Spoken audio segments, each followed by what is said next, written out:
Coming to you live from deep within an icy, radioactive wasteland, we are the survivors of the social justice zombie herd, the few, the brave, the britchy, once more wading into battle against the zombie hordes with Rantzerker 51. Hatred has never been so cute. All right. All right. I do want to say that lots of people on my channel on the ad in the comments disagree. They think that she's not cute. That she's actually quite atrocious. One mentioned that her face looks like a kabuki mask. So that was almost at the point of floating off of her head or off of her neck.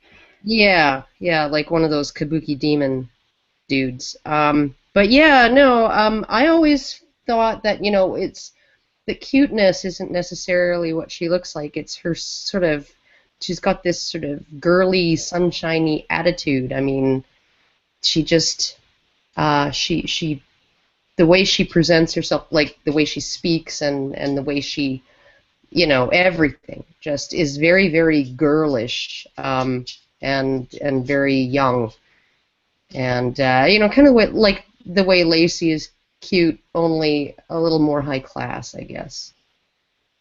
So Yeah. yeah. Ooh, echo. Yeah, she is really sunshiny. That's why I called her cute. But um, as a heads up, we are still taking. We've got 2 days left to fund She for He. That we have actually successfully funded it, but if you want to support it over and above, we do have a stretch goal of 16K, and that will allow us to do the original goal of having 25 gifts for the top 25 contributors, as well as putting money towards other endeavors like the International Conference for Men's Issues in July. So if you want to do that, I've also recently uploaded the lewds, the Badger Chan lewds. Oh my God, not the lewds. Oh yeah. Oh Okay, yeah. I'm just going to be right back. We put the link through the chat to those, would you? And I'll be back in about 20 minutes. Okay, well, the way the lewds work is if you've already purchased any of the levels, you will be able to access them just by going back and using your username that you purchased or supported us through. But if you're interested, you don't actually have a username yet, you can go and donate. $5 donation will get you the original Badger Chen Truth Bomb Lewd, and then a $10 donation will get you two Badger Chan lewds, and a $15 or $25 will get you three, and then the $50 will get you all of the lewds. So do go take a look at www.feedthebadger.com. It does go for a good cause, which is supporting the the She for He event, and it also goes to other good causes, um, like getting people more gifts and creating more lewds and that kind of thing. It's the And cycle and of life. also It's the circle of life. also creating even more lewds. Yes, Yeah. I did say that. No, but it can't be said enough. Oh, I see. I see And what you mean. also, more money means more lewds. Yes, it is. It is indeed the cycle of lewds, as opposed to like the cycle of life. Well, lewds is life, and Life life. is lewd. All right. Okay, let's just get stuck right in. I apologize if Sierra is having if there's some problems with understanding her. She's recently had some internet trouble, and we've noticed a lot of distortion on her line. We'll try to bring her in as much as possible, but at the same time, if we're dealing with distortion, you may not be able to hear what she has to say. So just apologizing in advance. Unfortunately, we don't have a multi-million-dollar system that could allow us to get everybody to call in on landlines or do some funky um Satellite phones. That's what we need. yeah. We need our own dedicated satellite. Yeah, exactly. That would probably work to solve all of our freaking problems. Unfortunately, it's a little out of the budget right now. Just a smidge. Yeah, just a smidge. So, okay, let us begin. Just Hi everybody, can we okay. get I it just in wanted here? to ask something. What the fuck is the rape mention? It's a trigger warning.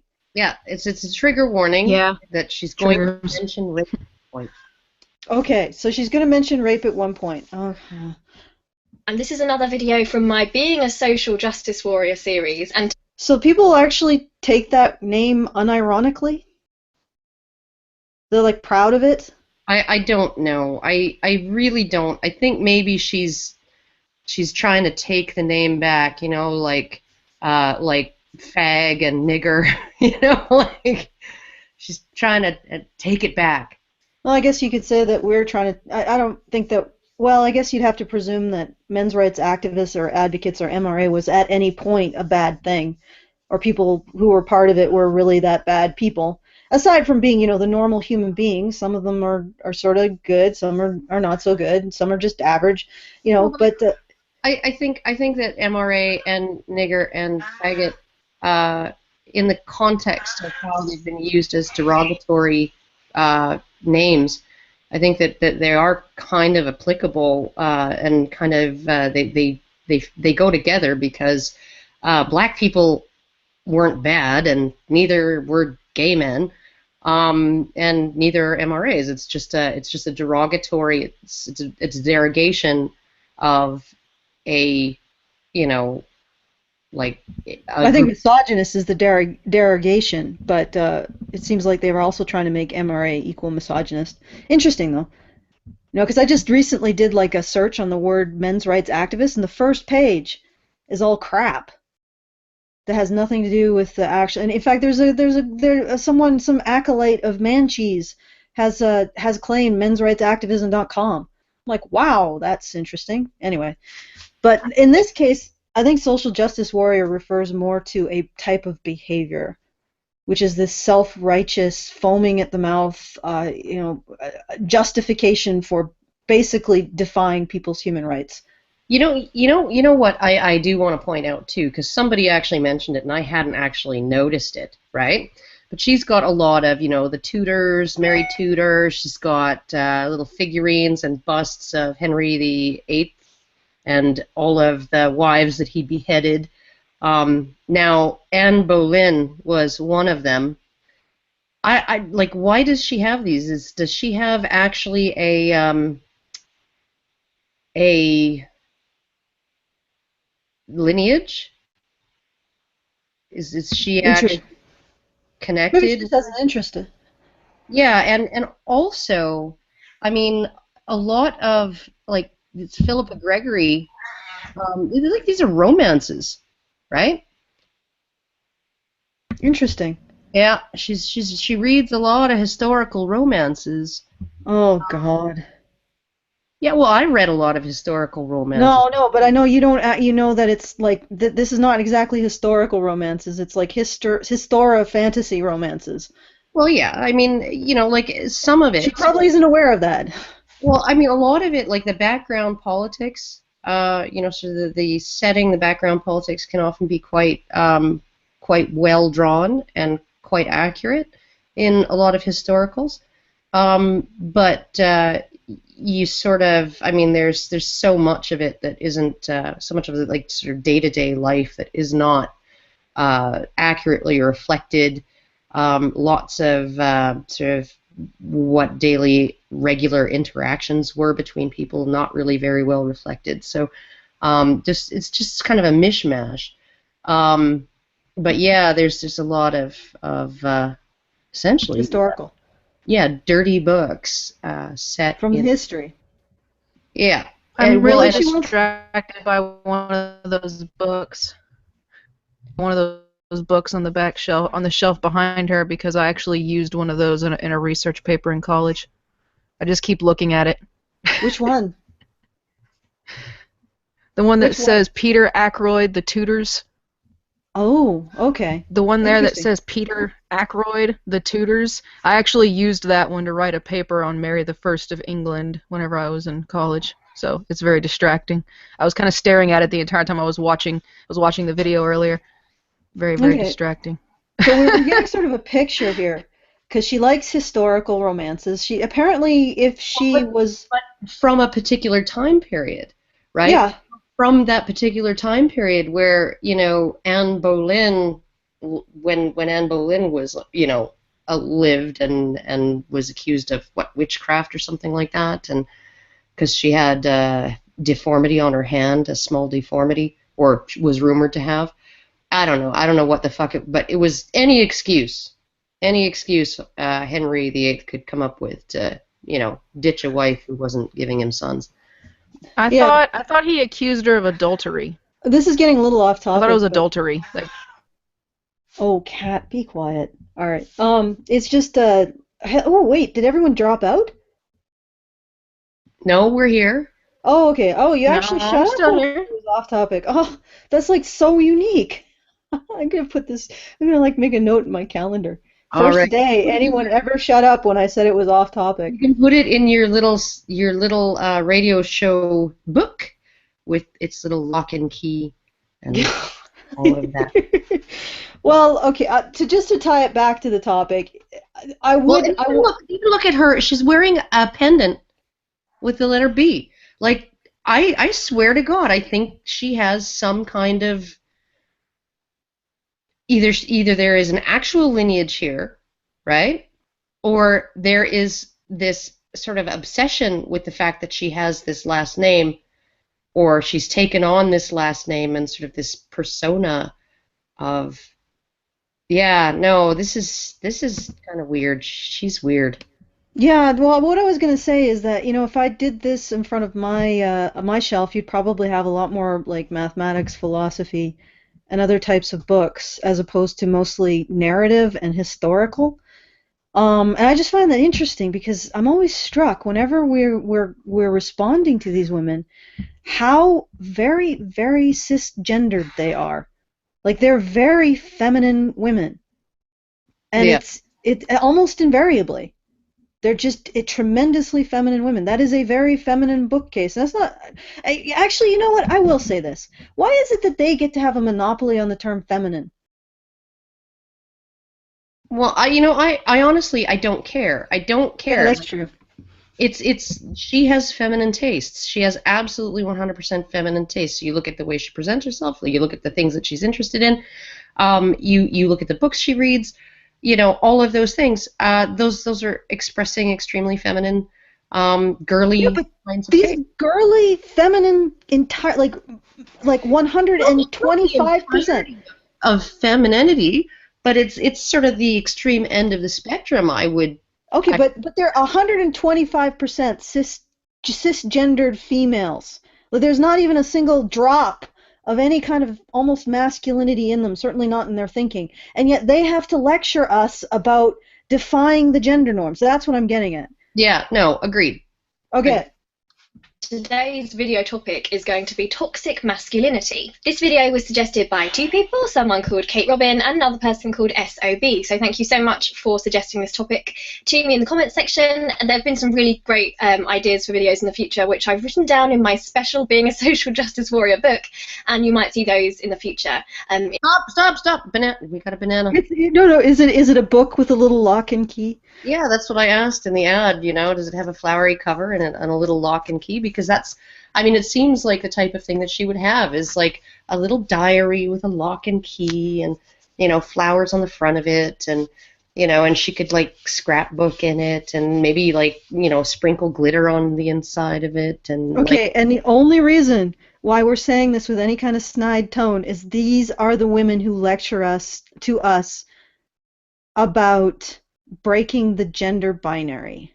yeah, about breaking the stereotypes. You don't give a shit about breaking the stereotypes. You don't give a shit about all you care about is the moral pabulum that it allows you to inflict on other people. The moral judgment. Okay. In this series. Right, now toxic masculinity. This is a big one, as evidenced by the fact that the moment it was suggested in the comment section, we got this comment by someone called Borg Warner, which said, Okay, this comment by Bog Warner. if I was to make a video on toxic femininity, that would be considered misogyny, right? Oh, I like you, Yes, Bog indeed. Warner. Yes, Yeah, indeed it it would. Mm-hmm. Yes, it would. But now we're going to get an explanation why that's not toxic, or that's not or it is misogyny, but this is not misandry because misandry isn't reals. All right. Now, Borg is not alone in thinking this way. There are a lot of people that hear the words toxic masculinity and think, oh my God, what on earth is that? Now, I admit it sounds bad if you don't know what it is. It sounds sort of like it's saying that all men are toxic and evil, and yeah, I agree, that would be awful. That would...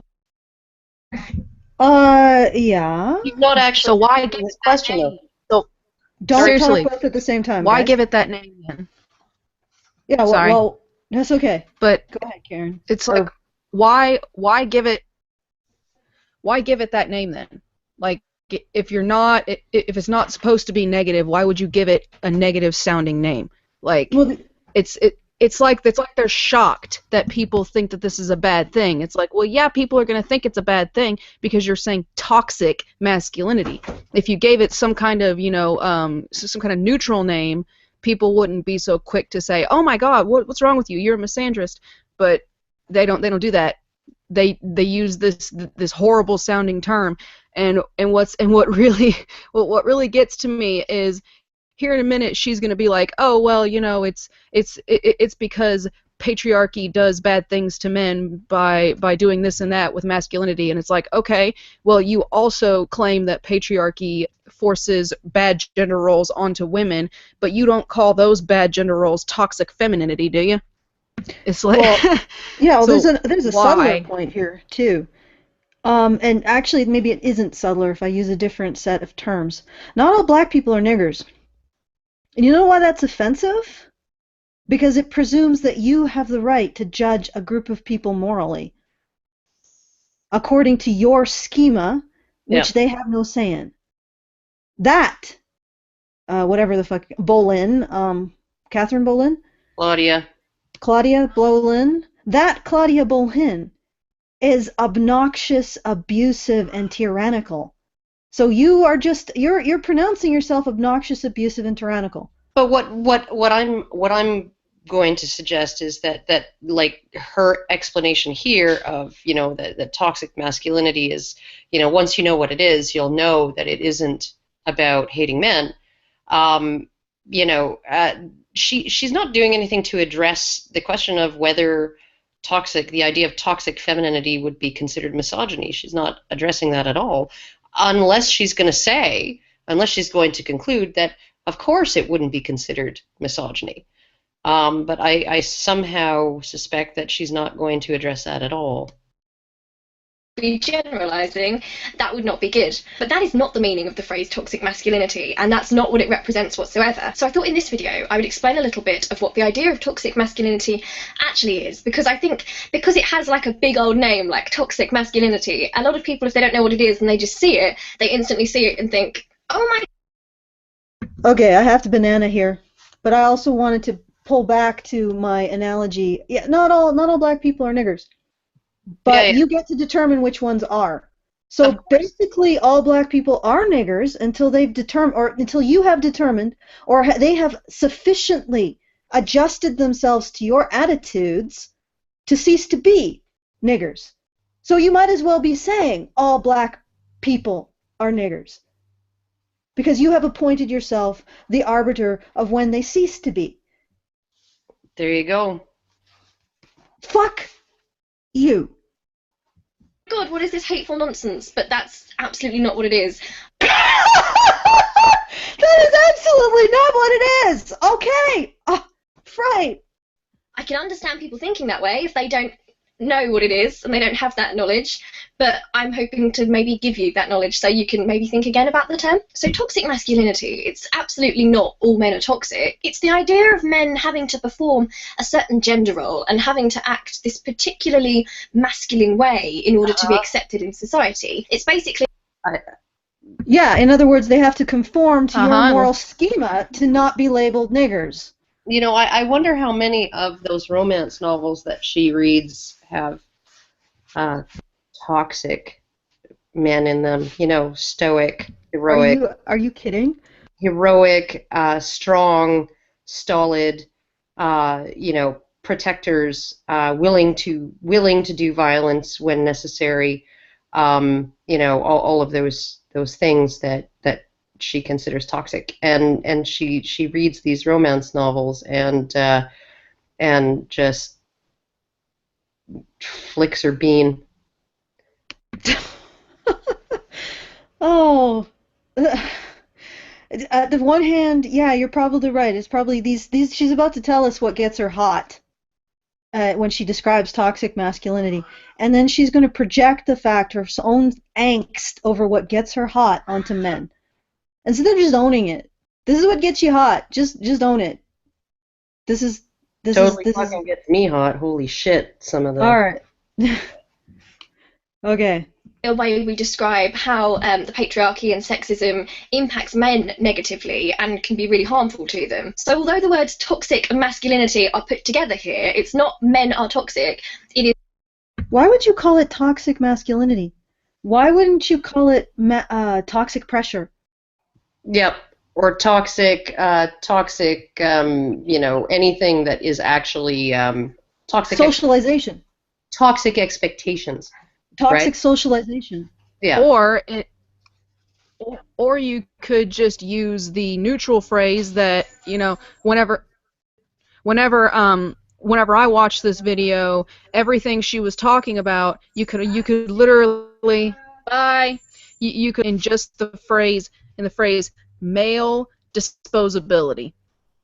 Yeah. Everything she's going to say in this video, pretty much you can sum up with the phrase male disposability. So instead of saying toxic masculinity, you could say male disposability, and then you wouldn't freaking, make it seem like you're a man-hater, but they want to keep using toxic masculinity instead, and then they wonder why everyone calls them man-haters. Well, it's because the toxic masculinity is shaming. It gives them the moral power. But also because, I can't even begin to count the number of feminists who have told me that male disposability it doesn't exist. It's completely invalid as a concept. There is no validity whatsoever to the entire idea of men being seen as disposable. In fact, according to a lot of feminists, it's women who are seen as disposable. We'll cherry pick a few very, very, very specific things like female infanticide and female targeting abortions in India and China, right, as evidence that women are considered to be disposable. And totally ignore the fact that conscription is a thing in every single country. Yeah. Oh, I gotta let my cat out, so just you can continue on that thought. But no, and they'll use these couple of things, right? That like, okay, yeah, if I have a family heirloom, right? If I have a beautiful I don't know, crystal paperweight, right? And it's worth lots of money, right? And it's delicate, it's fragile. I value it, I treasure it, right? And I have a shovel. And all of a sudden I find myself dirt fucking poor. Right? What am I going to do? Am I going to sell my shovel and keep my crystal paperweight? Or am I going to sell my paperweight and keep my shovel?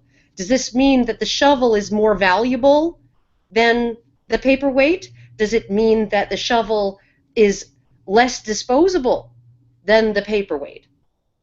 Yeah, no, it really doesn't. Right? But the few times that people find themselves choosing the shovel, favoring the shovel over the priceless crystal paperweight, right? Those are the few cherry-picked examples that feminists use to prove that male disposability does not exist, and that in fact it's the opposite that is the case, that women are the ones who are disposable. It's fucking ridiculous. Banana. Yeah, and then you can so easily dispute that just by asking them, okay, well, when you see a news story where a whole bunch of people died, if it's just, it just says, oh, this many people died, but then as soon as a woman is killed, all of a sudden, oh, this many women were killed, and they can't really dispute that because it's true.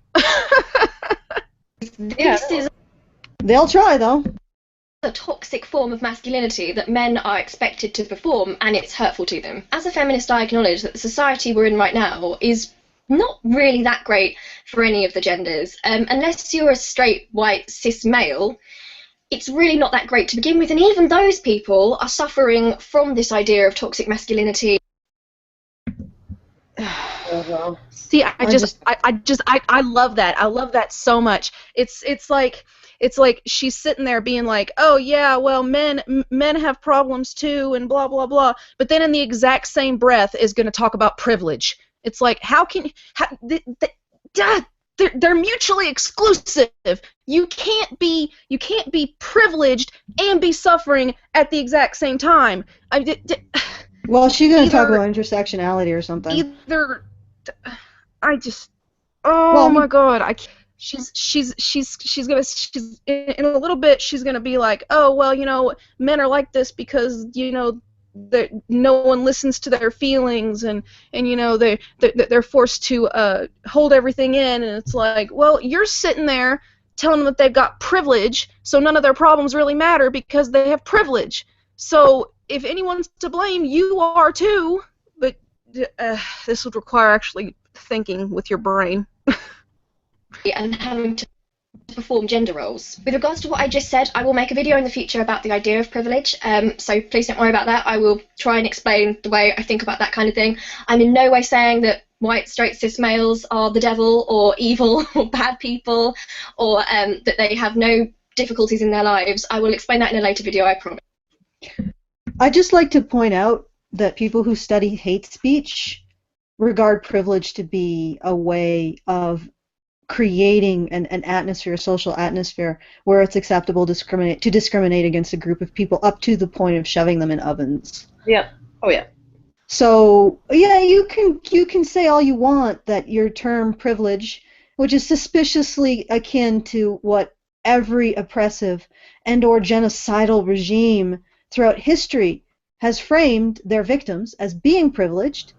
The Jewish banking cabal, even I during Jim Crow, I black do people want were to. framed as having this unbelievable power that if they weren't kept down, the moment that they weren't kept down, they would subjugate white people, Like and I do. that justified all of this discrimination up to the I point of killing people. But I use privilege, use it. Go I, get on with your bad self. I do want to suggest that there are situations out there where there are groups that are privileged, and that the justifiable resentment over that privilege, right, has led to some pretty horrific things. The Tutsis were legally and institutionally privileged over the majority Hutus in Rwanda.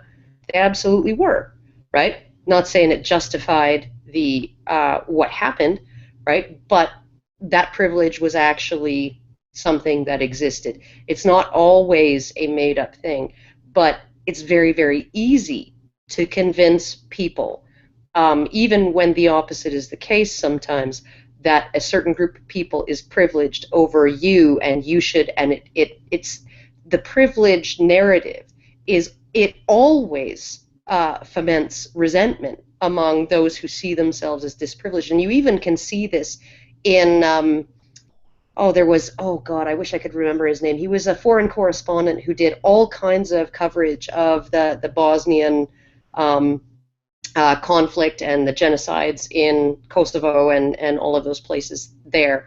And he said he actually went to all three of the groups, right, who were involved in all of that, the Bosnian Serbs and the Croatian Catholics, I believe, and the freaking Muslim minority, and they all claimed to be victims of the others. They all claimed that they had been victimized by the others, and they were avenging a victimization. They were avenging an unfairness, right? Every single one of those people believed that they were in the moral right, right? So, yeah, and that Yeah, they were victimized. yeah. I want to point something else to the Hutu and the Tutsis. I will probably mix up the names because that's what I do, but the real people who in that instance who were privileged were, of course, I believe the Belgian, they were the Belgian rulers of the entire situation, Yeah, and they no, were, it was the Belgians pulled out. The yes, Belgians but left, and no, they I know, fucked up but situation. oh yeah, they left a fucked up situation because they had stratified society into the Hutu and the Tutsis, And then when they left, all of the anger and resentment was directed at the group that they had created as the privileged group. So what's interesting is that the truly privileged people never were affected at all. Isn't that interesting? Yeah. When you are truly privileged, you're never affected at all. You're never, and you're also never ever to blame or implicated because your privilege prevents you from having a society-wide threat narrative blaming you for everything wrong in culture and history. Because you're privileged, Yeah.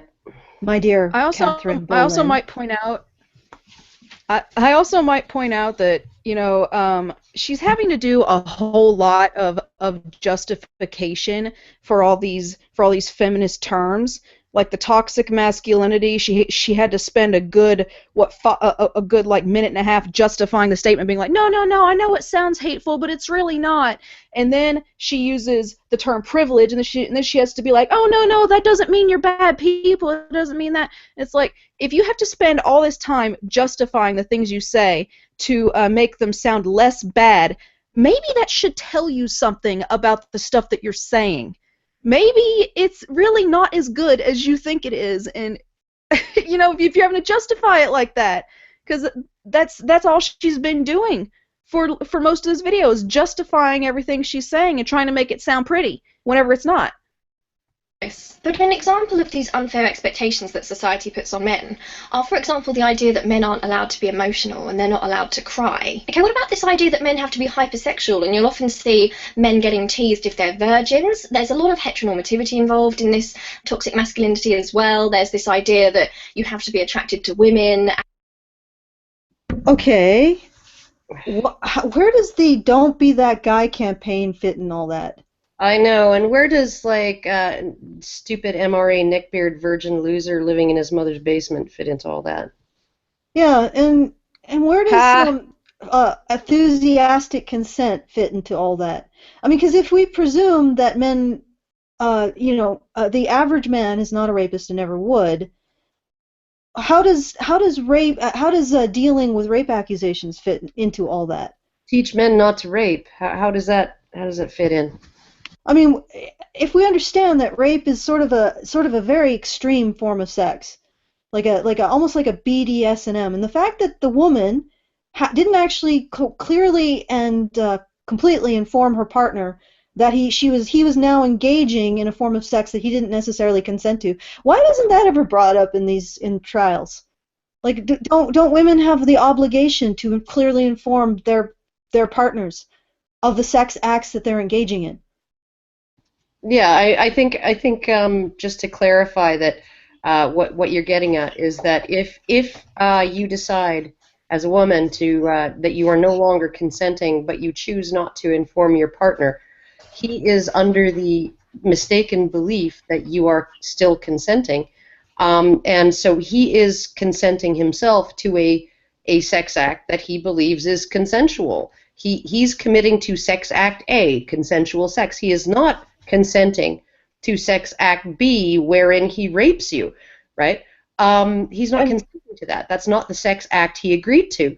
And so if you decline to inform him that sex act A has become sex act B, right? And he is now engaging in sex act B, which he did not consent to, then don't you have a responsibility to inform him, to provide your partner with informed consent, with the right to informed consent? Yeah, no, this is absolutely ridiculous.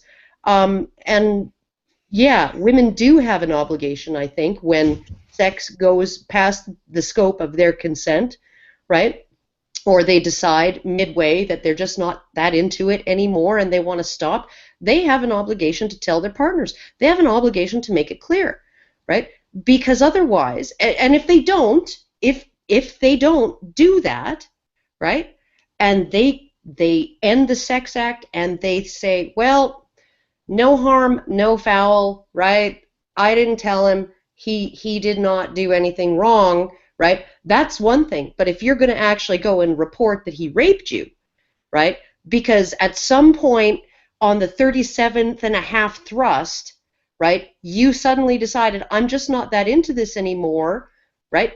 But I'm not going to bother telling him that.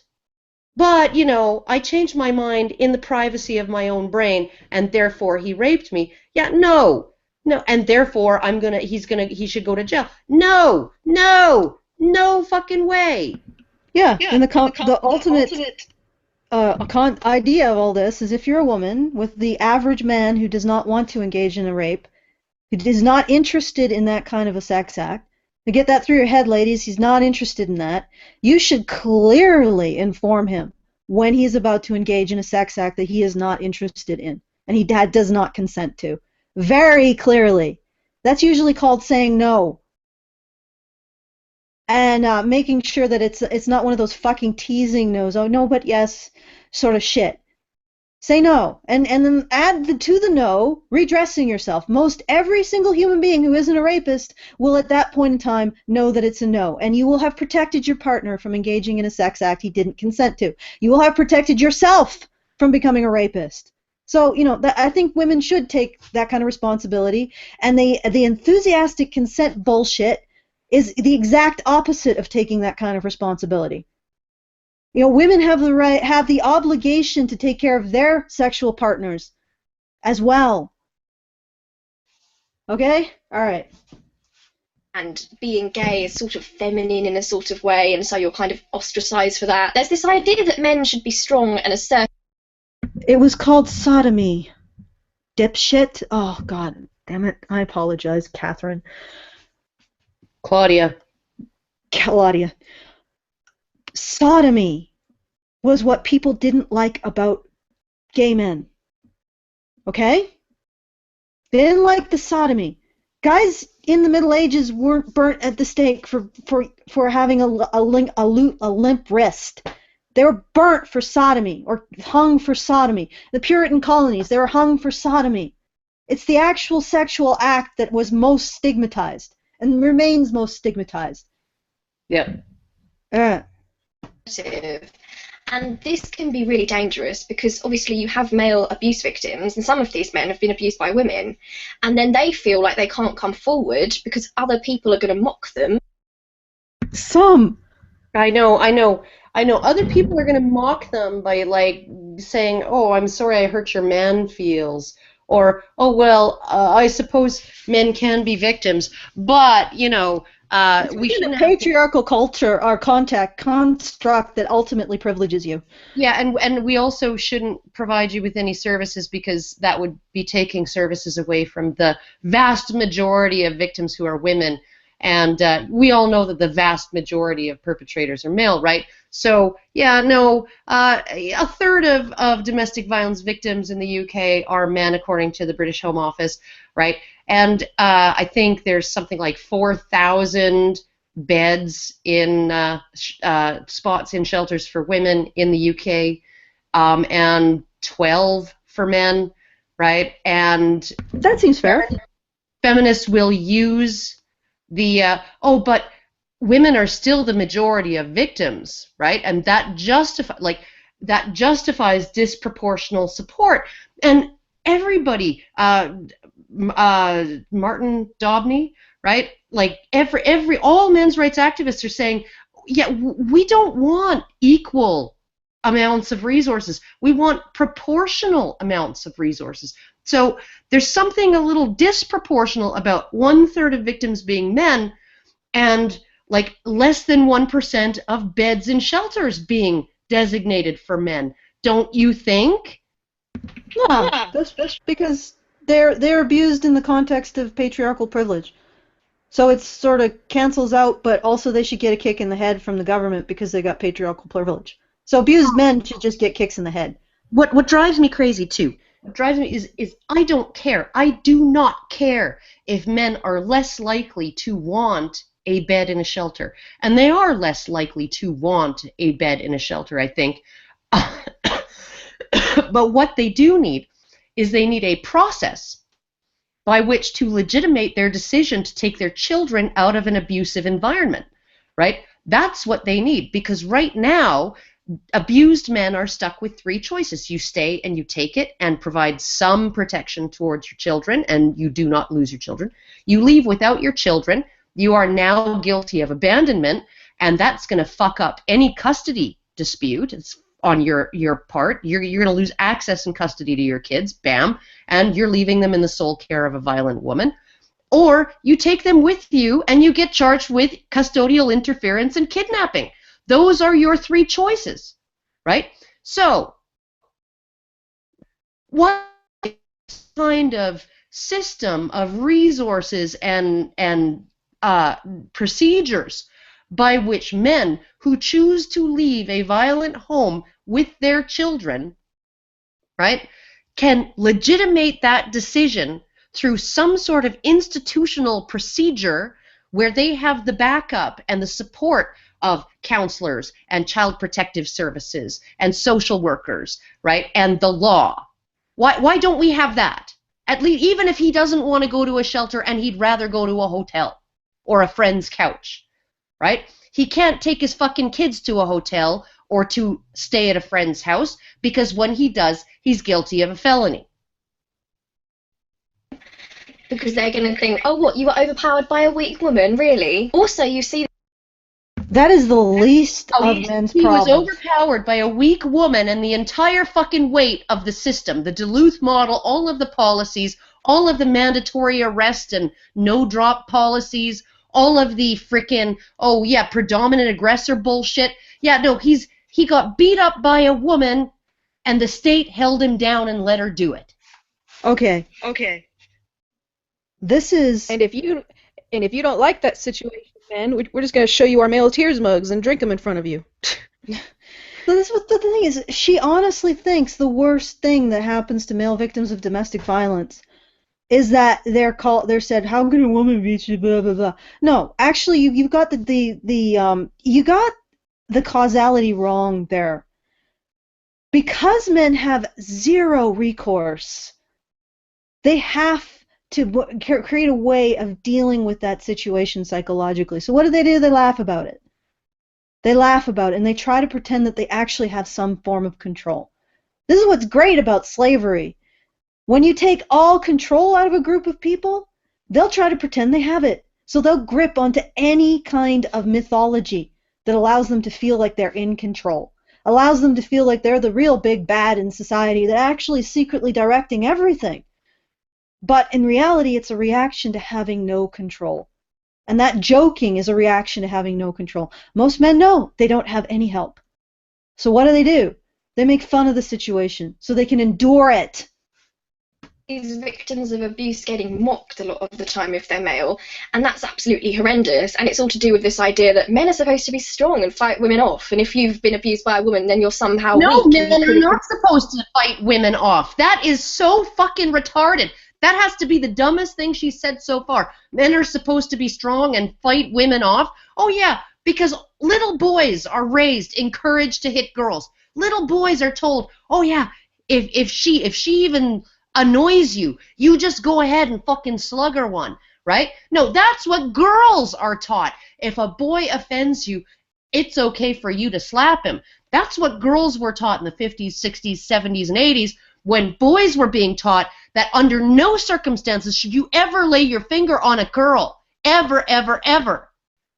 Entered it, which you couldn't. The blame is never on the abused person, no matter what the gender, it's always on the abuser. Also, we have this idea that men have to be the protector and the provider, and this is sort of like, I often have men who are anti-feminism saying, well, men are always drafted into the military, how come in the past, like, women weren't conscripted? It's this idea that men should be the protectors and the providers, and the women should stay home and be meek and mild and look after the children and be the nurturers. It's all... Yeah, but you're not... This is what's really interesting about your toxic masculinity. You're very selective with it. I don't think that you are regarding benevolent sexism in which men give you shit as toxic masculinity. What you're regarding, and in fact what you're specifically regarding, is human ills, like being aggressive to your partner, like rape, like other kinds of violence. You are regarding which is something that is a human problem as a male problem and labeling like toxic masculinity. Men don't hit women because they're men. Men hit women because they either have been abused as children or neglected as children, or they're currently being abused. Yeah, no, men don't hit women because they're men. Actually, men hit women. When men hit women, they hit women despite the fact that they have been socialized as men. To not hit women. And in fact, the studies that I've seen suggest that for men, it really is the fact that you're a woman that prevents them from engaging any violence towards you. So men really are not hitting you because you're a woman, or avoiding hitting women when in situations where they would hit another guy, because Yep. the variable that determines whether or not a man will hit is more often gender, not intimacy. Whereas with women, Yeah. the variable that determines whether or not a woman will hit is not gender, but intimacy. So a woman is more likely to be violent to her partner than she is to a complete male stranger. Yeah, or to anyone, or she's more likely to be violent with not just her partner, but with her immediate circle of family, her partner, her parents, her children, her sisters and brothers, right? So essentially, I think that this has to do with women's higher level of risk aversion because they engage in violence in a setting in which they feel like the people around them who they are being violent with have a vested interest in not retaliating, or in not retaliating to the degree that a stranger might. But gender isn't a qualifier for women. Women will hit men. In fact, they're more likely to hit men than other women. But men will not hit women. It's not. It's if there's a violent man, the likelihood that he is going to be violent towards men is many, many, many, many, many, many times greater than women. Your sex as a woman is protective, and men are told not to hit you. So that's not an aspect of toxic masculinity. When a man hits a woman, it's not an aspect of toxic masculinity that's been taught by a greater society, because the greater society doesn't teach men to hit women. It is, in fact, a psychological problem that he has as a result of having been abused. And you are trying to pin that on men. You are trying to pin the result of having been hurt and having a breakdown in their psychology as something that they have been taught because they're men by a society that privileges them. You are a satanic fuck! To do with these gender roles. I mean, you still see that today. I mean, think about the question of who pays for a dinner, for example, when you've got a couple that is a man and a woman and they have dinner, and sometimes the man will be expected to pay for the dinner. Now, this is a bit complex because sometimes men can be paid more than women, and I'm not saying it's wrong if a man wants to pay for a meal. That's a lovely, kind thing to do for your partner, and I think I have to banana here. I'm not entirely sure, but I'll keep going.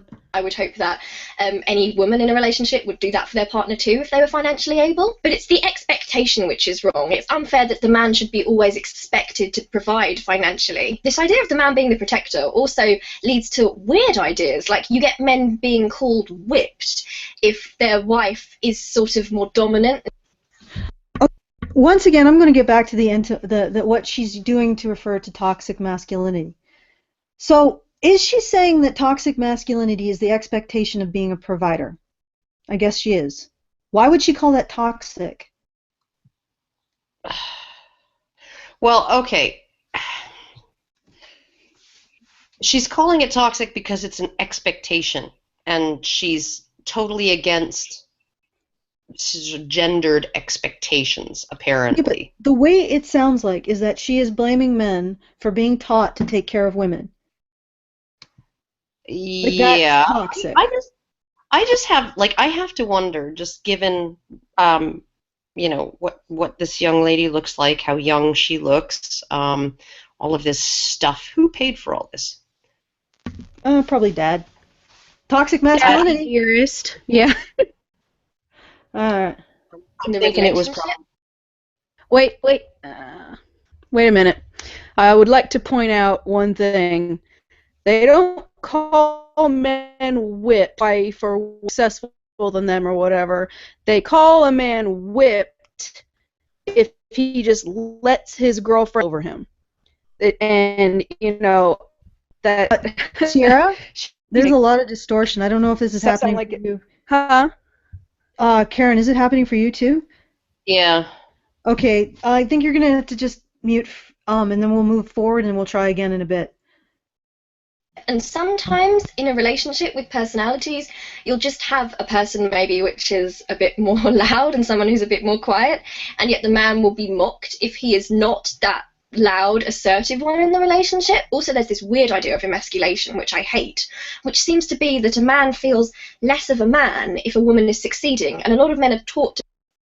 Okay, I want to just briefly address that whole idea that if a man is loud versus a woman is loud in a relationship and man's retiring. No. I'll use an example from my own life. There's a couple, an older couple in our town, and the male is much more dominant than the female. And he gets really jealous, and he's a weird guy. And everybody in the town, and it's so funny because I'll sit in, for example, my husband's father is an accountant, so I'll sit in the office and I'll listen to them. And these two guys will be like talking about how this other guy is sort of abusive because he's so jealous and he keeps such a close eye on his wife. He won't let her do things without him knowing, and she has to be back at a certain time. And then the one guy will be like, "Oh yeah, it's 5 o'clock. I better get back home, or the wife will get really angry, and she's got a frying pan, you know." And then off he goes. And it's like, I think that our tolerance for women being loud, abusive, insulting, shaming, and controlling of their partners is actually a lot higher than the reverse. And if a woman is that way in public, she may get a few eyeballs, a few hairy eyeballs, and she may be called a shrew, and her most likely her husband will be called pussy whipped instead of the blame being laid on her. But if a man does it, he'll probably be more likely to have his jaw broken as he's smashed up against a brick wall. So you're wrong. I mean, you're so wrong. You are so wrong. You should feel whiplash from that amount of wrong. So yeah. Anyone want to add to that? I would. I just wanna say I'm gonna ask Sierra if she can drop out and try to come back in. Maybe that'll help. Or I don't know if she can restart her We'll give that a computer. try, and let's keep the Yeah, show just rolling because on. it's it's kind of, yeah. that. And I feel like this really messes up everyone in society, and it's harmful to all genders. The most terrible thing is that this toxic masculinity that we talk about is often inflicted on little boys, and it's terrible, and it makes me feel really upset. I'm someone who has a little brother a few years younger than me, and I've got a lot of relatives that are like younger boys, and I've been around them growing up, and it's pretty horrendous to see the ways in which they are treated as boys. Have you ever heard? Yes, it is. Treated by who? Well, yeah, that's a good point. And also, I mean, yeah, boys get raped, no one cares, especially if their rapists are female. Boys get abused, and there's a hell of a lot less care. Boys tend to get hit more than girls, and ignored more than girls. And teachers statistically now are biased against boys. So yeah, boys have a lot of shit growing up. I wouldn't call it toxic masculinity. Well, not just that, not just that. They also get to see their female classmates wearing merchandise, T-shirts and backpacks and lunch bags and the whole bit that say boys are stupid, throw rocks at them, and that, which in and of itself, I don't have a problem with. I only have a problem with it in the complete absence of any similar message, targeting girls. It used to be, that it was a back and forth between boys and girls in primary school. It was, boys are stupid. Oh, boys rule, girls drool. Oh, boys have cooties. Oh, girls are gross, right? Used to be a back and forth. Used to be very, very, very egalitarian in that sort of friendly animosity that went on between boys and girls. Now, you're not allowed to say anything negative about girls or being a girl, and you're not allowed to say anything positive about being a boy. Because when you say something like boys are great, boys are awesome, right? You get this Greek chorus of people going, "Oh, what? So you're saying girls are inferior?" Right? So you're not even allowed to say anything good about boys. So we have this completely biased, like completely different set of messages that we're sending girls and boys.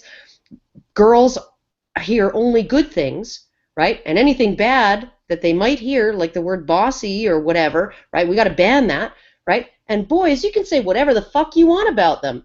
They're stupid. All boys are dogs. Oh, boys are they smell bad, but sometimes they can be housebroken, right? All of this bullshit, right? And it's the same with men and women.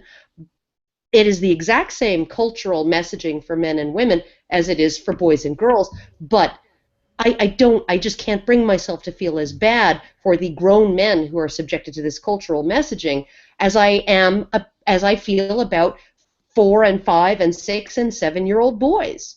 Yeah, how about the message that they're responsible for violence against women and they are inheritors of a system of privilege that automatically puts them above other people and they deserve to be punished for it?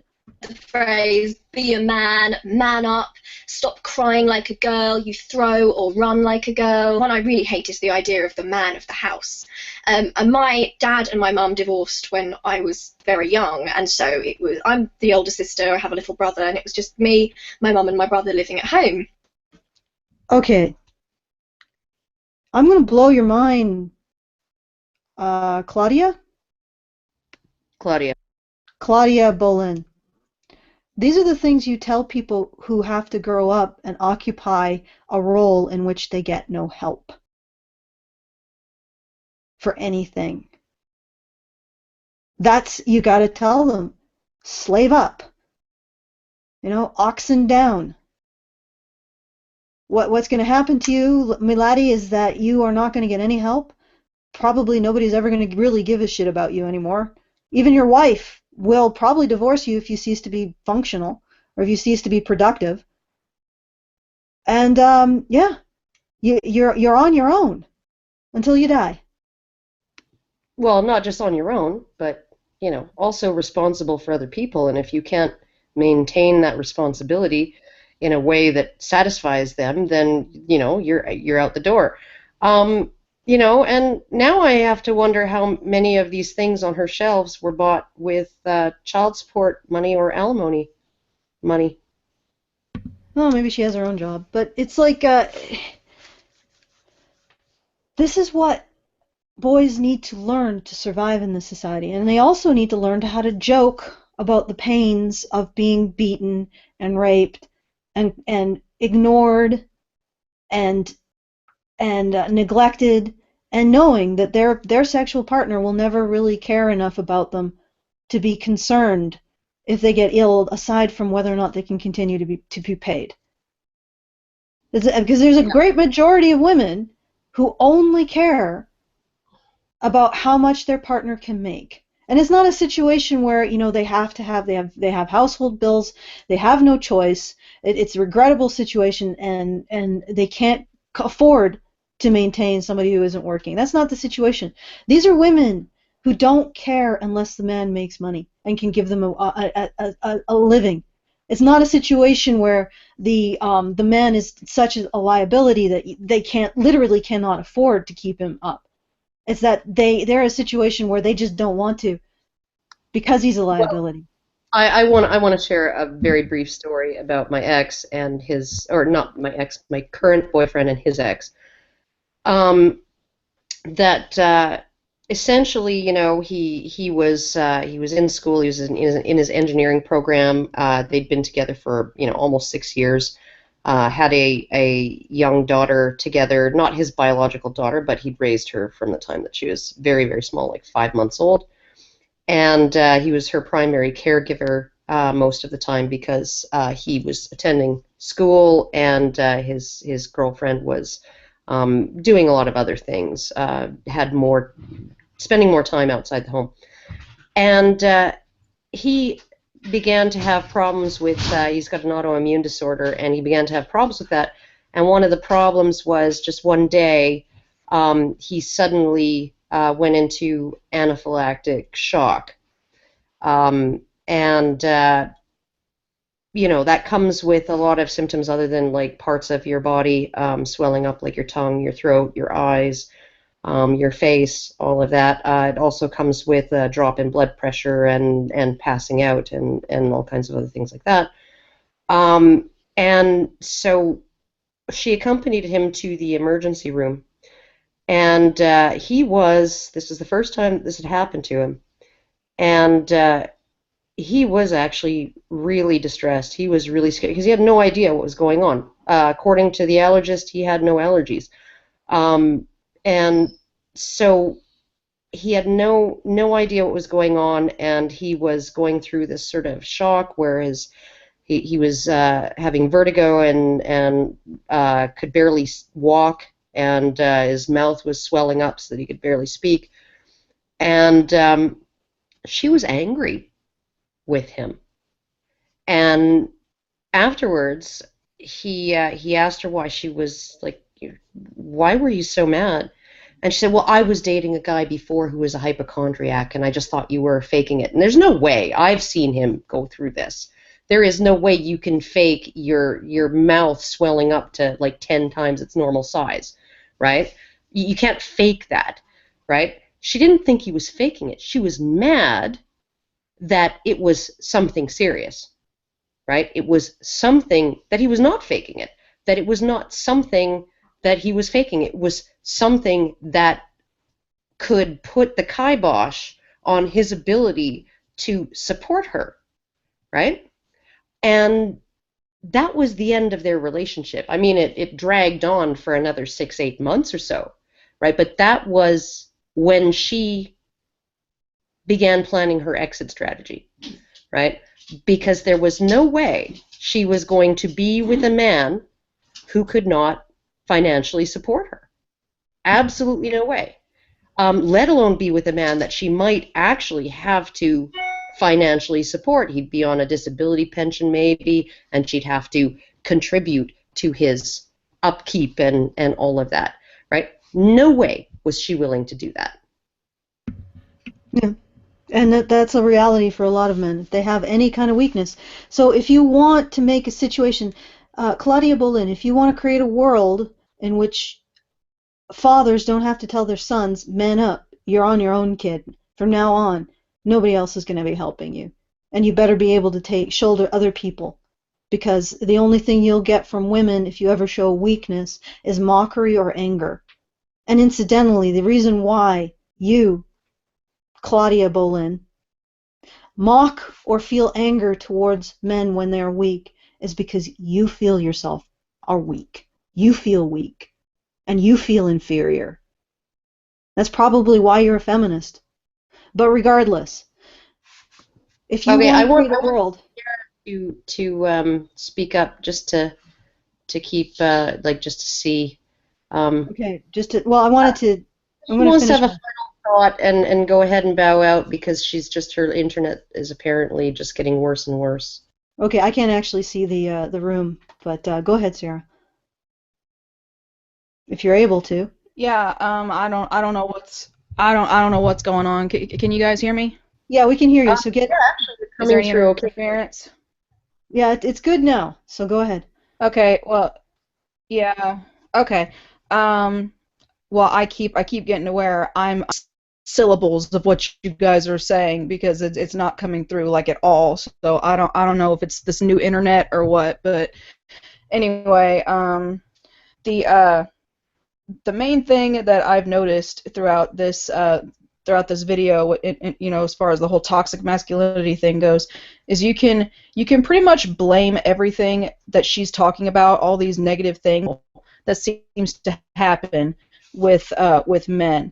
So men are told that they shouldn't feel like victims, so therefore they don't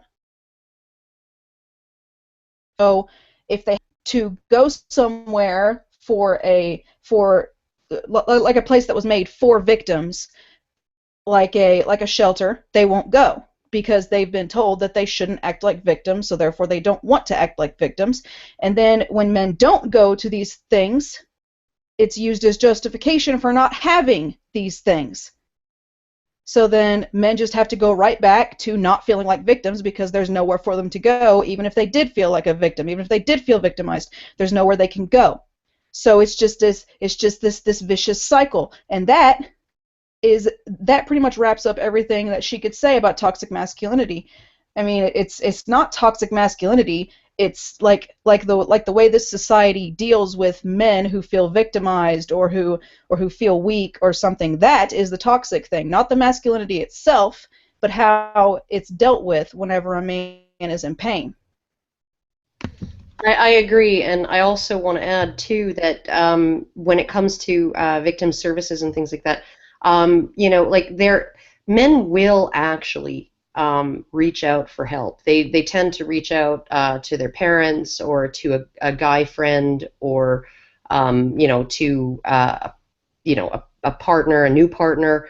They tend to reach out to people in their close circle, a brother or a sister or whatever. They don't tend to reach out to sort of government-sponsored victims' resources and services, because what man is going to go to the women's center for help or a battered women's shelter for help? He's going to assume, even if they offer services for men, and some of them do, but he's going to assume just by looking at the name of it that it's not for him. It's not there for him, and they aren't going. So he's going to have to get past that initial, oh, that's a women's service, right? And then look further on the website to see if, oh yeah, here on page 73 under 7 layers of links, right, it says, oh yeah, we also provide services for men, right? That's what he's going to, and men aren't going to look that deeply because they're going to see that it's a women's center, a women's resource center, a women's health center, a women's domestic violence shelter, and they're going to say, well, okay, that's for women, it's not for me, right? What's for me? Is there a men's one, right? Or is there a unisex one, right?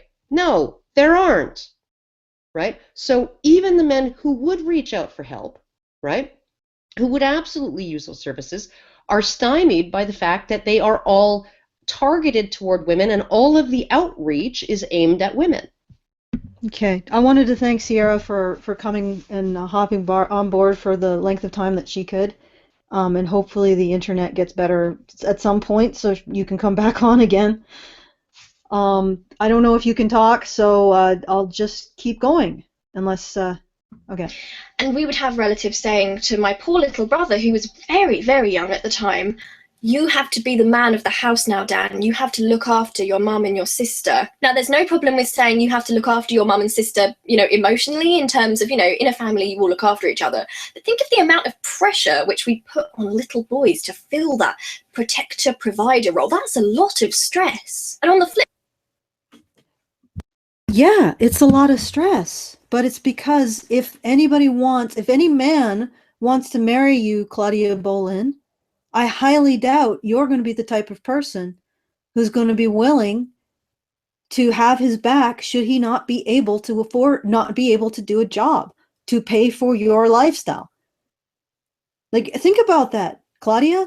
How would you like to have how would you like to have to provide for a man who, for example, has a disability?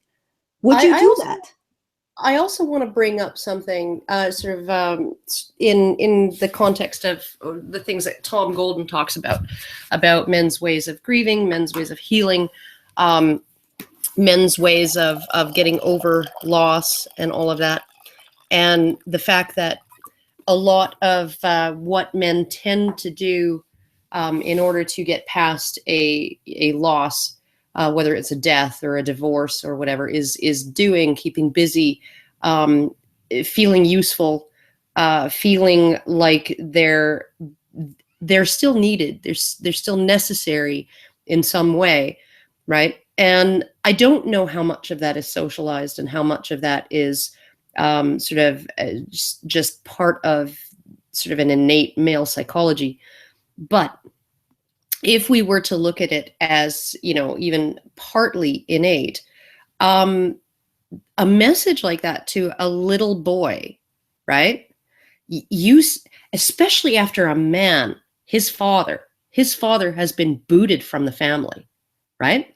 A man, a male, has been summarily ejected, right? Particularly if he's not useful, right? He was not useful, and therefore out he goes, right?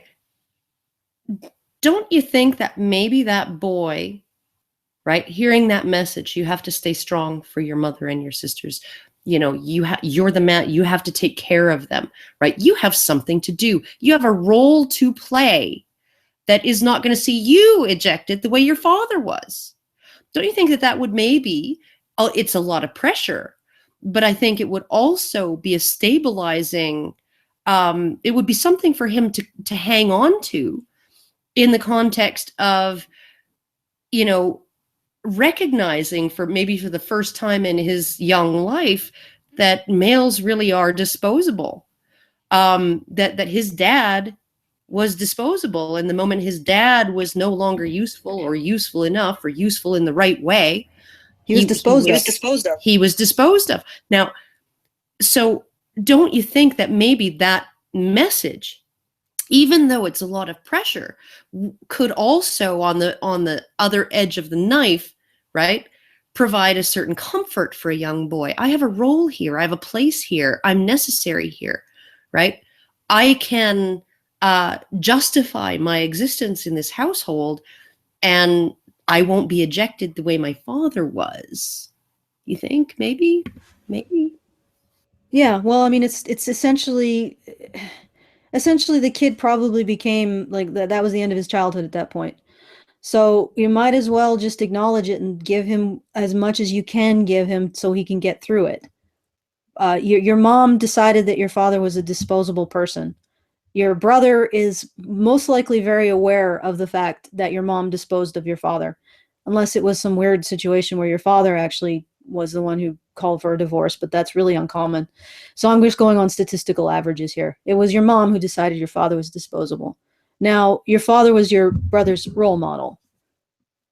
He was a part of your brother's identity. Your mother disposed of it. Now your brother, he's very, very aware that as a man, he is disposable. And he's being given the magic incantation to actually live with that experience. You see, men have to live with something that you don't, Claudia. And what they have to live with is the idea of being disposable. You'll never experience such a thing. You'll always have government or other men or your female friends or your mom to help you. Always. But he doesn't. Yeah, and you don't understand that. You will never understand that. You'll never understand what it looks like to face the fact that you are utterly alone in the world and nobody cares. Your brother Yeah, does. And he to be a well, how old was when they divorced? Like he was 4? He faced that truth about himself when he was 4. That was the end of his childhood. You still get to have one. yeah, So you can't understand. And then like Karen said, the horror and the damage was done way before someone told your little brother to man up and that he's the man of the house now. That was mitigating the damage. You are like going through a fucking first aid tent in World War I and yelling at the bandages. I have toxic bandage. No. These things are bandages. The wounds are done by you and your mother.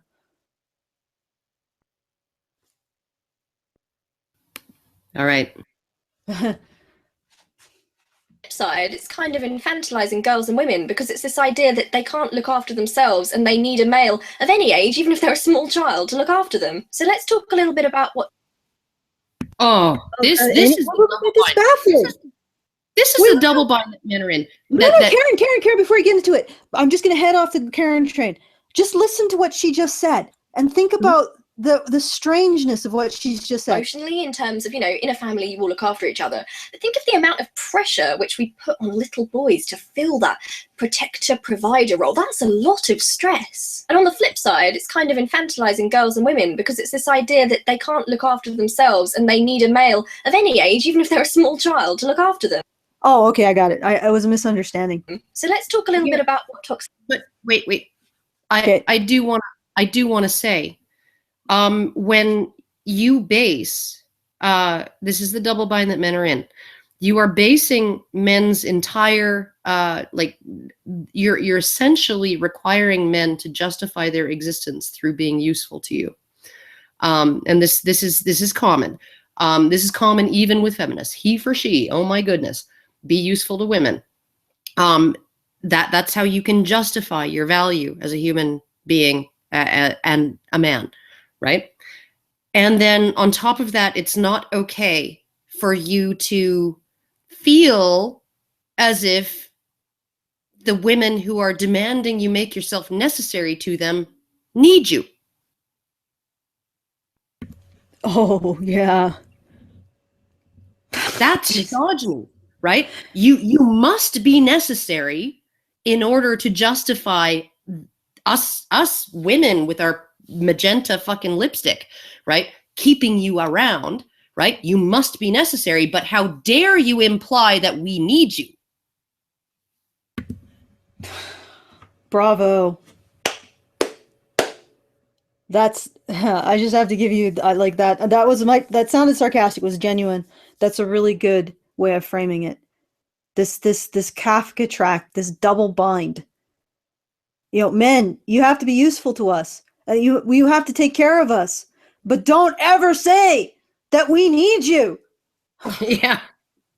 Oh, Masculinity can do to men. And first of all, it really badly impacts on men's mental health. Because in this society we bring up boys not to cry and not to show emotions, they often bottle up the way they feel. And I personally think that that is the reason, part of the reason, why there are more men incarcerated than women. I think it's because men are taught they can't express the way they feel. Yeah. no, actually it's systematic bias, idiot.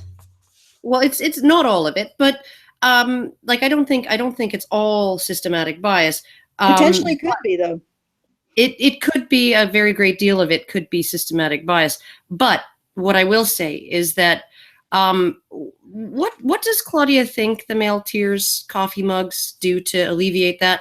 And how? And I've brought this up before, okay? Because we have these record high male suicide rates, particularly among young men, particularly among men who are in the middle of puberty into their early 20s. This is when, the male suicide rate spikes 3 to 5 times, 6, sometimes 7 times higher than their same age female peers. Incidentally, that's when young men start feeling the crushing weight of women like Claudia Bolin's expectations on them. That's right. That's right. And here's the thing. Here's the thing. Okay, because this is not a phenomenon that has been around for a long time. You go back to the 1920s, 1930s, suicide rates between men and women were much more, much closer together. There was a little bit of a gap, but it was not. It was not, x number of times higher. It was 50% higher or 25% higher for men, not 5 times higher. This is a relatively new thing, this massive difference in the rates of suicide for young men versus young women. This also happens to be the very first, couple of generations of young men who were raised with, a feminist ethic, a feminist point of view, what feminists say. Oh, it's wrong that we raise our boys and girls differently. It's wrong that we, don't that we tell our little boys to man up. It's wrong that we, tell them, boys don't cry. It's all of those things are wrong. It's wrong that we tell boys that their feelings don't matter as much as girls' feelings do, and all of those things. These are the first 2 or so generations of boys who have grown up, many of them being told that they can believe, right? That their feelings matter just as much as girls. And maybe when they're cute little cherubic, little cute boys with the super long eyelashes that any woman would envy, and their chubby little cheeks that their aunties really like to squeeze, right? And all of those childlike traits that make them so cute and yachtness and make us feel so affectionate and loving towards them, right? Okay. And then he sprouts a chin beard, right? And some leg hair, and his voice cracks. And the male tears coffee mugs come out. And he hasn't learned any of the skills necessary to deal with that. He's been told Not all that, of his Karen. life. Don't call it He's been that. told all of his life his feelings matter. Don't call it that. That behavior and that pressure has a face, and we're looking at it to Yeah. deal with Claudia Bolin. Yeah. He's cherubic, and then at the age of 21, he realizes that the whole world is 95% Claudia Bolin, who wants him to take complete responsibility for her life and her for her well-being. Because I guarantee Claudia is not the kind of person who's going to go halvesies. Not someone that feminine, and She's not. she's not going to support a house husband. No, she's not that kind of. So you have to live with your only options in the romance market being women like Claudia Bolin. And if you're lucky, you'll get one that is okay with saying, yeah, you actually are, I actually do need you. If you're unlucky, you'll get one who also, in addition to expecting you to provide for her, expects you to pretend like she doesn't need you to provide for her because she's a Yeah. strong, independent woman. Yeah, and the moment that you show any weakness, the moment that you express a complaint, the moment that you claim to be suffering, right? The very same people who told your parents, right, to raise you to believe your feelings matter, right, and that you should be free to cry and express your emotions and express your pain and be vulnerable and all of those things. The very same people who convinced your parents to raise you to believe that, right? They're the very first ones to hold up signs going, sorry, I hurt your man feels. I'm just going to drink from my male tears coffee mug, right? And just completely obliterate you, right? You have been essentially, it's like you have been raised to believe one thing. You've been raised in a sensory deprivation tank in which your skin remains soft as a baby's bottom. You do not develop any calluses, right? And then once you hit puberty, once you start getting some secondary adult male sexual characteristics, right? All of that goes out the window, and you are treated the exact same way your father was treated, the exact same way your grandfather was treated, his grandfather and his grandfather before him. Suck it up, right? We don't want to hear it. I would rather see you die than show weakness. Yeah, no, you better go out there and earn, or you're out the door, right? All of those things now apply, and you have not been prepared. Nothing in your life has prepared you for this, right? Do you think that maybe, just maybe, that bait and switch might be what's driving the highest rate of suicide among young men in history? Well, I think it's a combination of factors, but that would definitely be one. I think the other possible factor is also the divorce and losing their fathers. Yes, In well, the because last their couple of fathers generations. would be there. Their fathers would be there throwing a ball in the backyard, telling them, "Oh yeah, all this shit about your feelings matter. That's pretty much bullshit." You know, you're gonna have to try and suck it up, kid. Okay. And dads tell their kids these things the same way that I told my kid. Yeah, no, I would be fine if you hit that girl back, but yeah, you can't do that. Here's why. I'm just gonna be honest with you. This is the world we live in. It's not fair, but you have to figure out a way to deal with it, right? That's what fathers do with their sons. It's Well, not they also get the demonstration of male expendability, and they lose probably half of their emotional support system as well. Because fathers do also care for their kids and express care for them. and they lose all that. So that I think that's a contributing factor. It isn't just that they're trained for a world that they don't actually ever inhabit, because that's what it is, Claudia. That's what those people are telling your brother to do. They're telling him that it's now time to grow up and take on the expectations of the woman who you will end up trying to marry, to take on your own Claudia Bolin. You got to take it on. You got to get there. And it's sort of like calling him Sue and putting him out in the world. He'll either get tough or die. And at that point in time, he has no protector left. So that's what you got left for him. Little boy, your name is Sue. Get tough or die. Yeah. And your mother was the one who did this, most likely. Your mother was the one who decided your father was disposable. Your mother was the one who necessitated this, who demonstrated very clearly. And then your relatives were simply bandaging over the wound and telling your brother, okay, now you got to get tough or die, because at some point in time you're going to want to get married, and you need to be able to be strong for your own Catherine or Claudia Bolin. Yeah, no, and the yeah, your dad was disposable. Well, here's a way for you to not end up like your dad, or at least live with it. But it's like,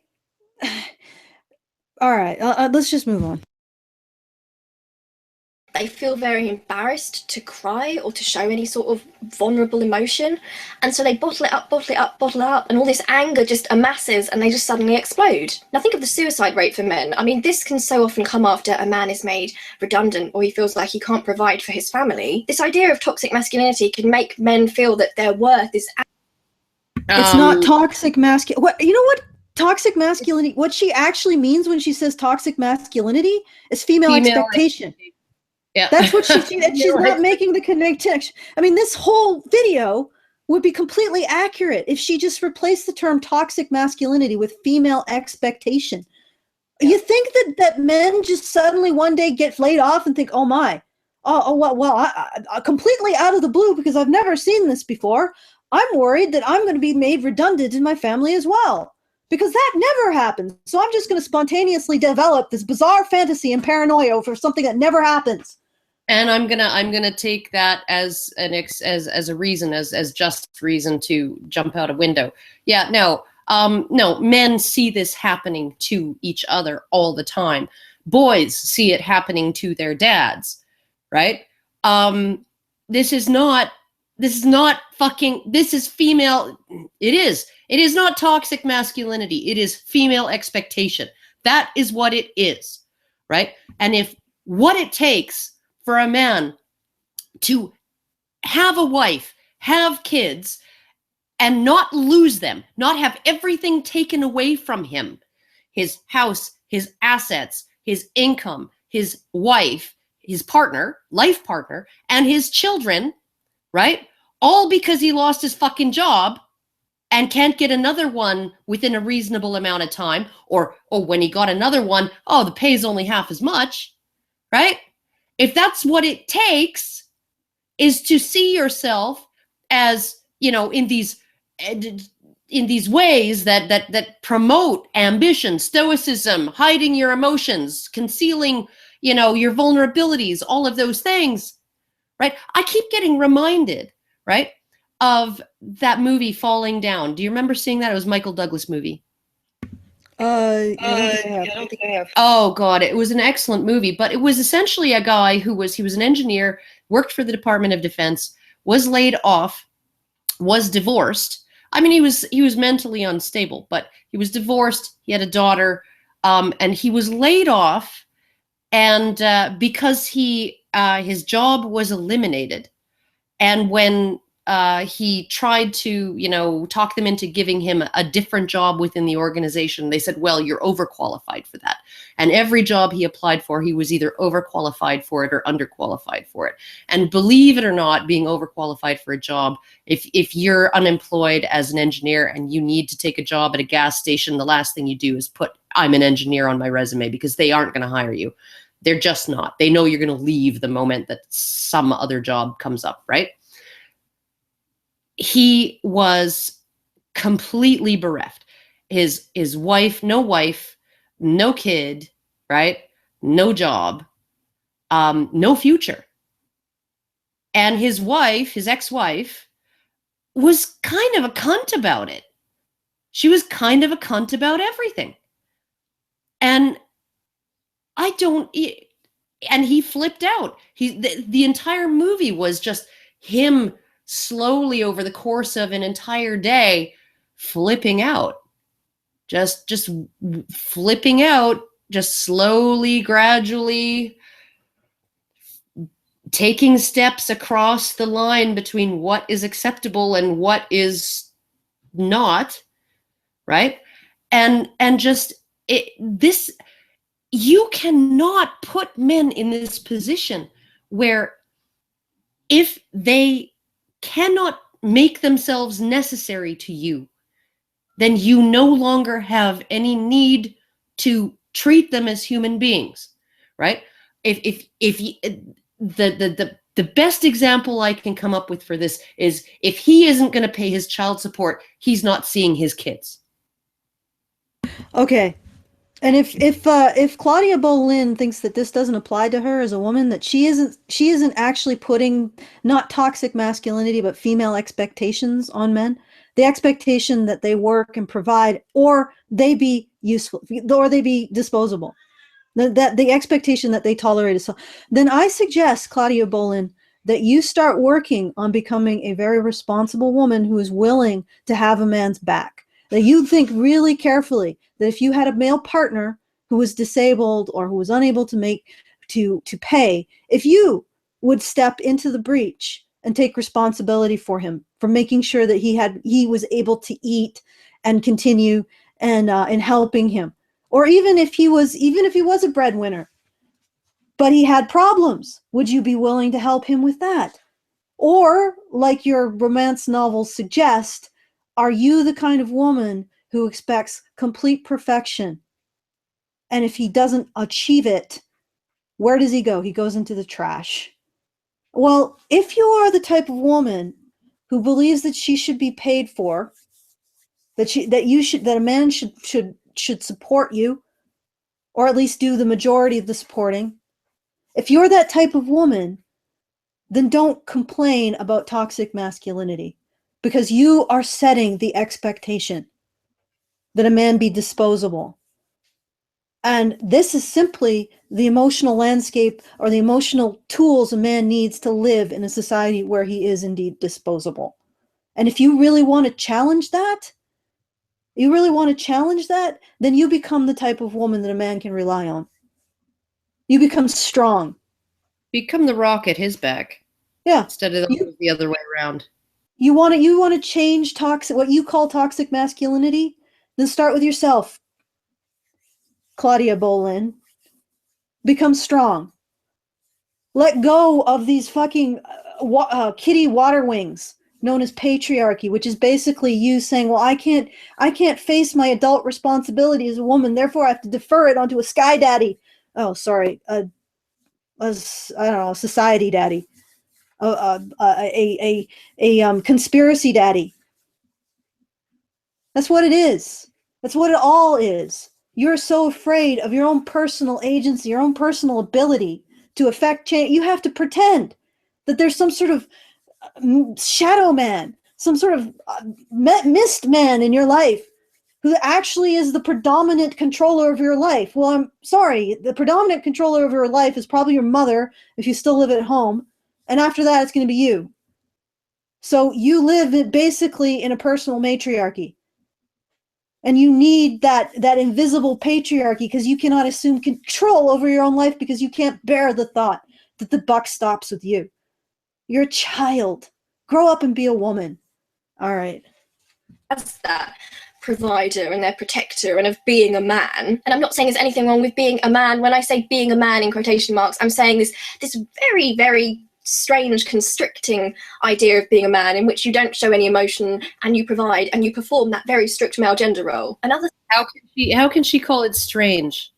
No, but the thing is, she probably reads it like, you mean the same role that men are playing in your fucking romance novels, which you to. The same role that men have always played, like that they're still playing. You know, if they want to actually like have a wife and have kids and not be pitched out on their ass. That's the role that they're playing for the most part. There are a few rare exceptions, but that makes up less than 5% of the population. So, yeah. How can you call something that is the norm strange? Thing that toxic masculinity does is it creates this idea of competition between men and women when really we should be working side by side. Emasculation is particularly that is so fucking I can't even begin to even explain to her how retarded that is, that this idea of men as providers and protectors and all of that stuff, that it is it Puts them in competition with women? puts them in competition with women. No, absolutely fucking not. It absolutely does not. It puts men and women in complementary roles. Complementary roles. Traditionalism has always been about complementary gender roles where the sexes were not in competition with each other, because Yeah, they but it's each also had their own job to do. yeah, emphasis on job. dangerous because it suggests that when a man is beaten at something by a woman, or a woman is succeeding, maybe not even being beaten by them, they have to feel emasculated and like somehow they've become less. Like when What's this feminists snide little feminists are like, oh, why aren't there any women in STEM? Oh, this is a male-dominated field. There must be like oppressive sexism and horrible old boys clubs and shit going on, right? Because not enough women. There's not enough women in parliament. All Okay, of this shit. Yeah, okay. Who is the one who is putting men and women in competition with each other? Claudia, you really walked into that one, because if there's anything you could say about you cannot defend feminism for, it's this fucking idea of competition. Everything becomes a competition in feminism. Everything is women against And if men. men are even slightly more successful than women in any given endeavor, entrepreneurship, freaking starting your own business, politics, medicine, freaking STEM, right? Anything, any fucking base jumping, sports, whatever. If there are more men involved and those men are more successful, if the soccer players on the men's fucking team draw bigger audiences than the ones on the women's team. Okay. Oh my God, that's sexist oppression, right? Because oh my God, that's the only possible explanation, right? And then Uh, she says, oh, it's men who resent women who are successful, right? Men who were like, oh, the kitchen, the home, the hearth, the household, the family, the community, that has always been women's domain. All of these, local charity, the church, volunteering for the church, all of this has always been women's domain. These are women's areas. Women don't want us around, right? In these areas. These are women's places where they will, and this historically has always been women's domain. All of these things that tie the immediate community and the immediate family and the extended family together, these have always been women's spheres of power and influence, and men have always left them alone, right? Always. And yep. you do not hear men bitching and moaning, right? Because, oh, my wife holds the baby, 50% more of the time than I get to, right? And my wife, she gets to pick out the bedtime stories that get read, and she gets, you don't hear men bitching about any of that shit, and they never have. They have always respected when women have staked out a territory, right? That is for women. Men have no business there. Men do not stick their noses in. Women deal with that, right? And it is women who are like, oh, any sphere. Oh, Boy Scouts, even. Oh, can't have that. Can't have it be all male. Have to let in girls. Otherwise, it's not fair. Right? Like this is fucked up. This is so fucking fucked up. Right? Echo. Because you can talk about traditionalism all you want, about how unfair it is to men, right? You can do that till the sun comes down, how unfair it is to men, how unfair it is to women, whatever. But one thing that it wasn't, right? It did not involve men wagging their fucking dicks in women's spaces and insisting on being let in and claiming that it was unfair and oppressive and horrible and sexist if they weren't. Yeah. The other thing I just occurred to me while you were doing that rant, and she stepped in it because she did. I mean, there's no grounds for her to talk about competition when feminism has made men and women, like everything, a competition between men and women. But one thing I occurred to me is that all of this stuff, a lot of what, like we said, that what she's calling toxic masculinity is actually female expectation. And this is actually, these are the leavings, these are the eyes of a person who has no ability to understand that she has any effect in the world. Like, she does not know that she has any agency. This is a ruined human being. This is someone who is screaming into the world and never hears any kind of echo back. She might as well live in a void. She never gets any indication that she has a presence because she can't recognize it. That's a fucked up way to live. Ugh. Thank God I'm not a feminist. A man because a woman is succeeding. I don't know if you've seen this on dating shows. I am an absolute sucker for like really rubbish reality TV. Can't say I've ever liked dating shows, but whatever.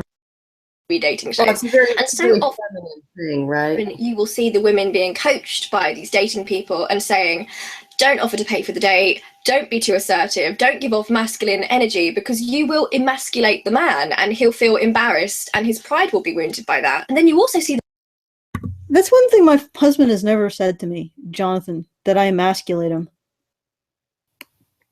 I can actually understand, given how vital it is for men to perform masculinity in order to not be pitched out the fucking window, how undermining their masculinity would turn them off, right? And it doesn't necessarily mean that they resent a given woman. They just maybe don't want to fuck her.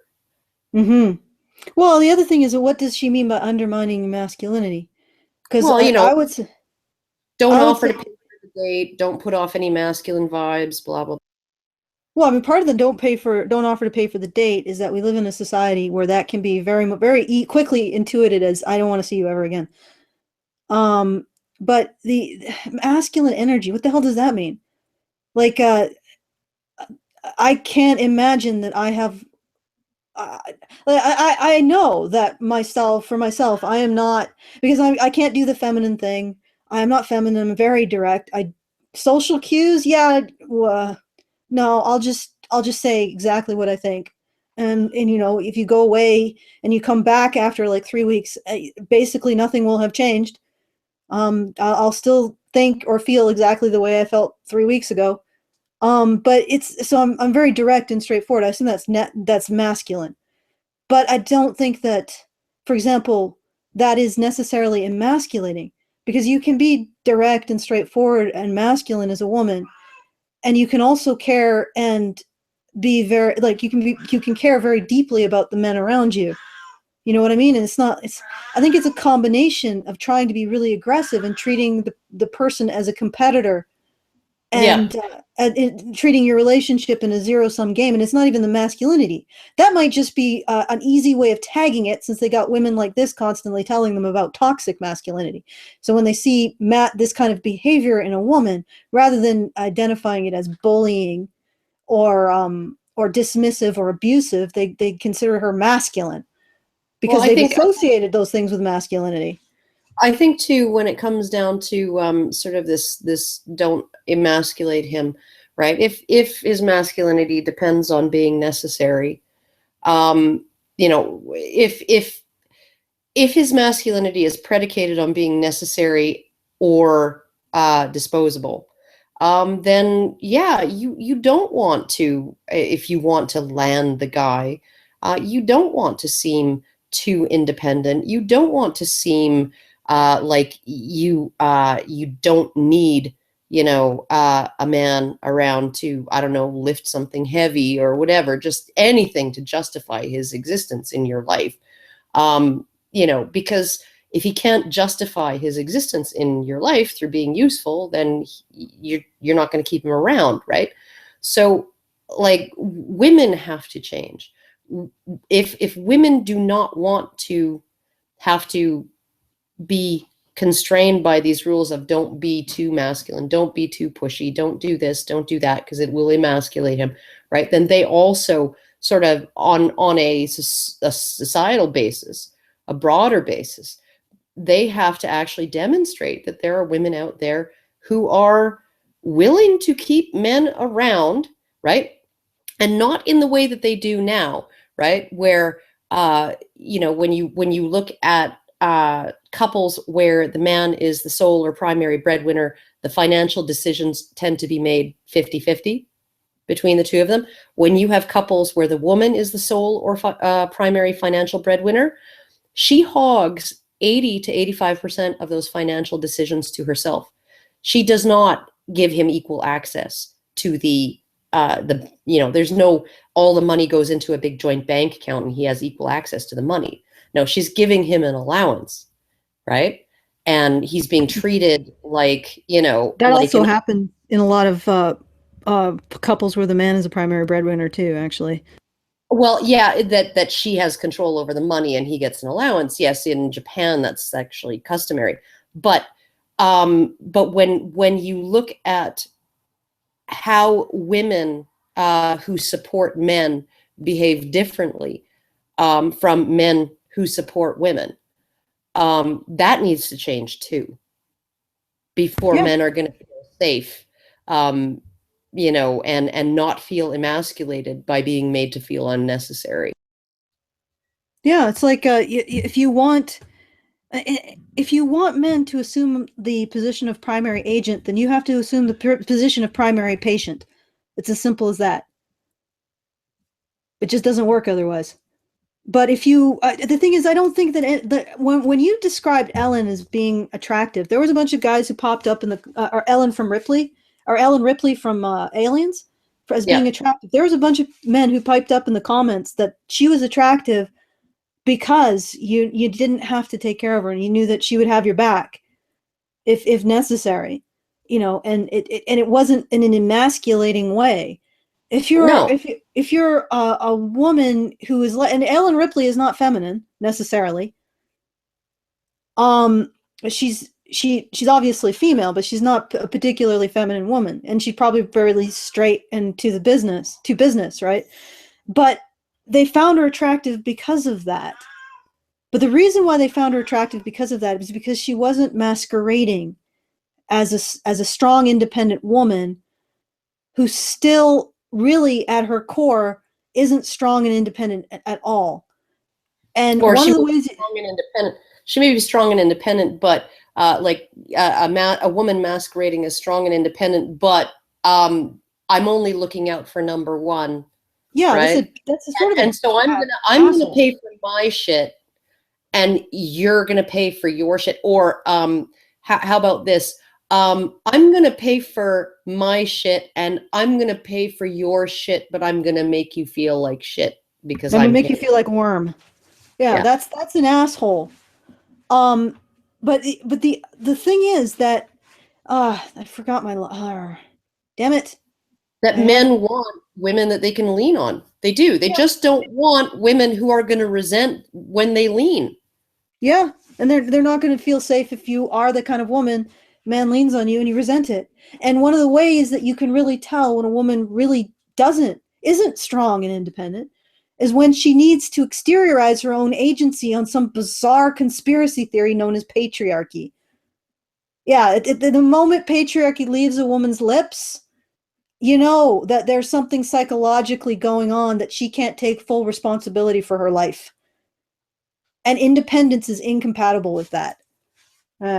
Bananas. Men being told, oh, don't talk about your emotions, don't act too feminine, or women won't like you. So then you have these two people being sent on dates who are absolutely not acting themselves, who are both performing these very strange gender roles, and it just never goes well. Also, this can be very harmful to men in terms of sex. So let's think about the different ways in which men and women are brought up to think about sex.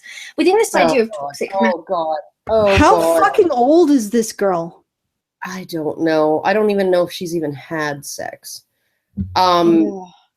Okay, cool. but Let's find out what she has to say about sex before we can. Masculinity is this idea that men should be these aggressive sexual beings and that they should sleep with as many women as possible. I'm not saying this is something that all men are told, but I'm saying that in the media, I think about the heroes that boys are taught to aspire to, and often they're kind of womanizing figures. It's still today considered quite cool to be a womanizer.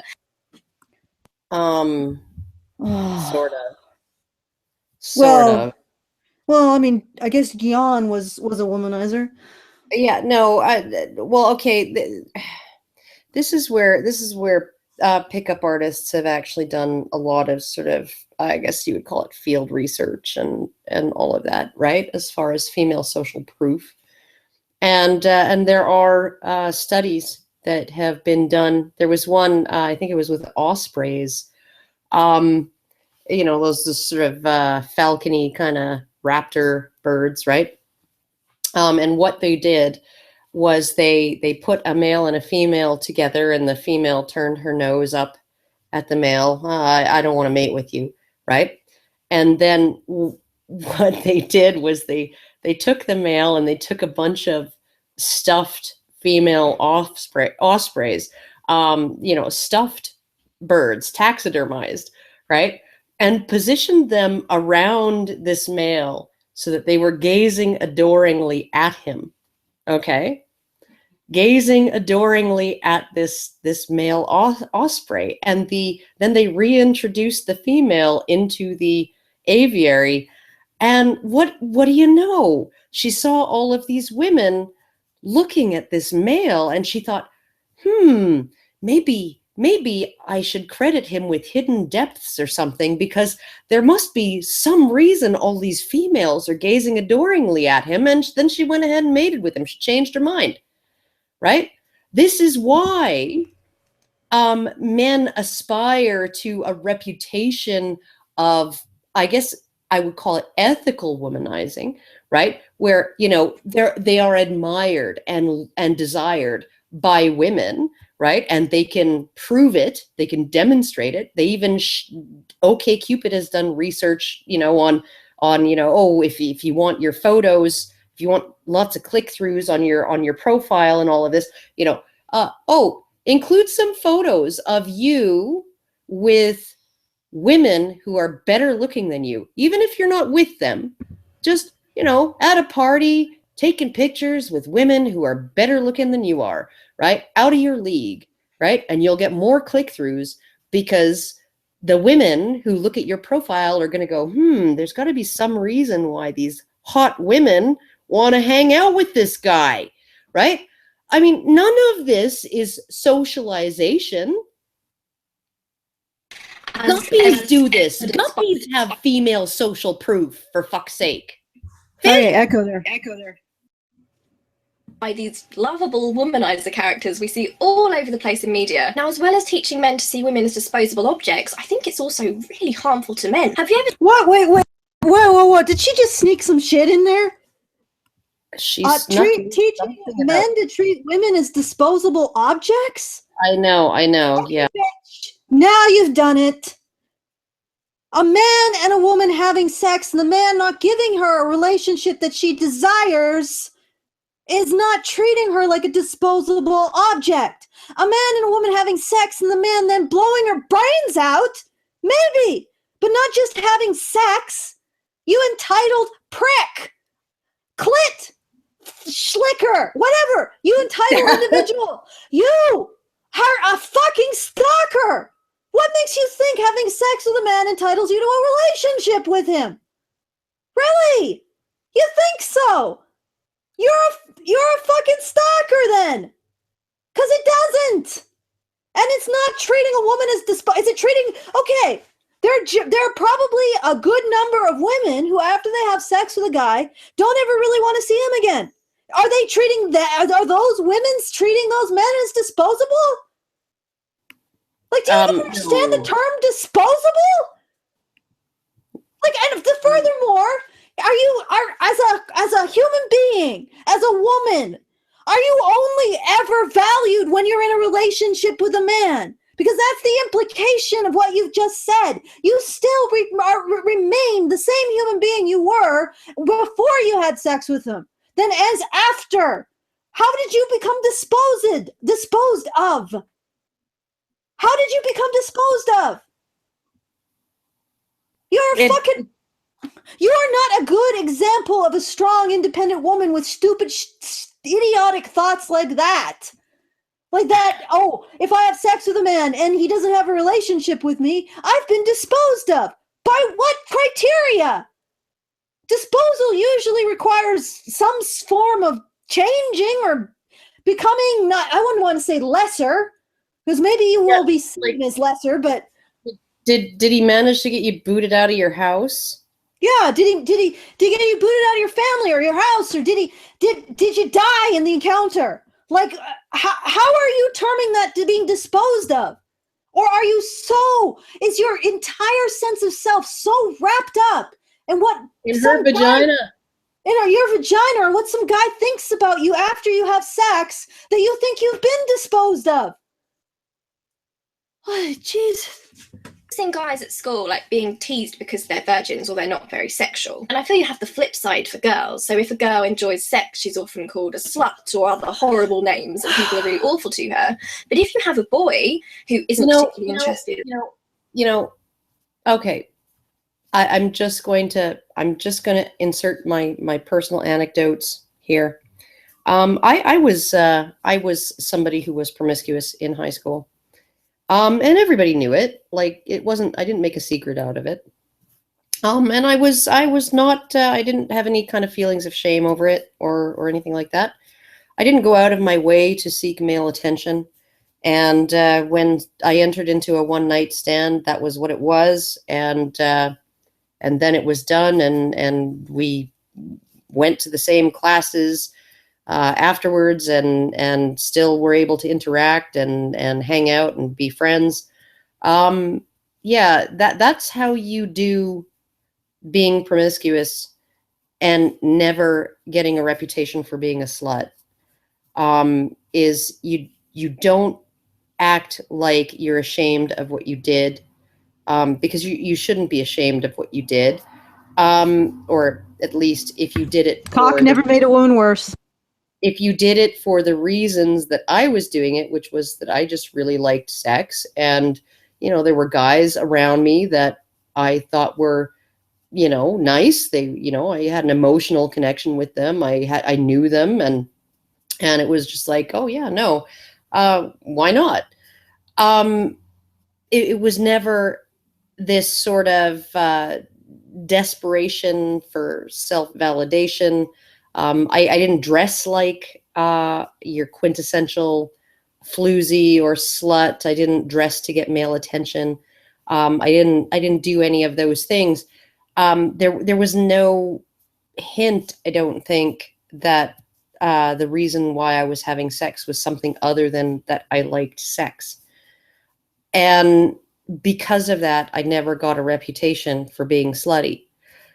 When you look at a lot of the behavior of women who have a reputation as being slutty, they really are sleeping with guys to try to get a relationship, to try to sort of coerce a man or guilt him into a relationship afterwards, to make a relationship happen, to force a relationship to happen, to get self-validation, to feel like they're pretty, to feel like they're desirable. And so all of their other behaviors also center around getting male attention, getting validation from other people, men and women, all of those things.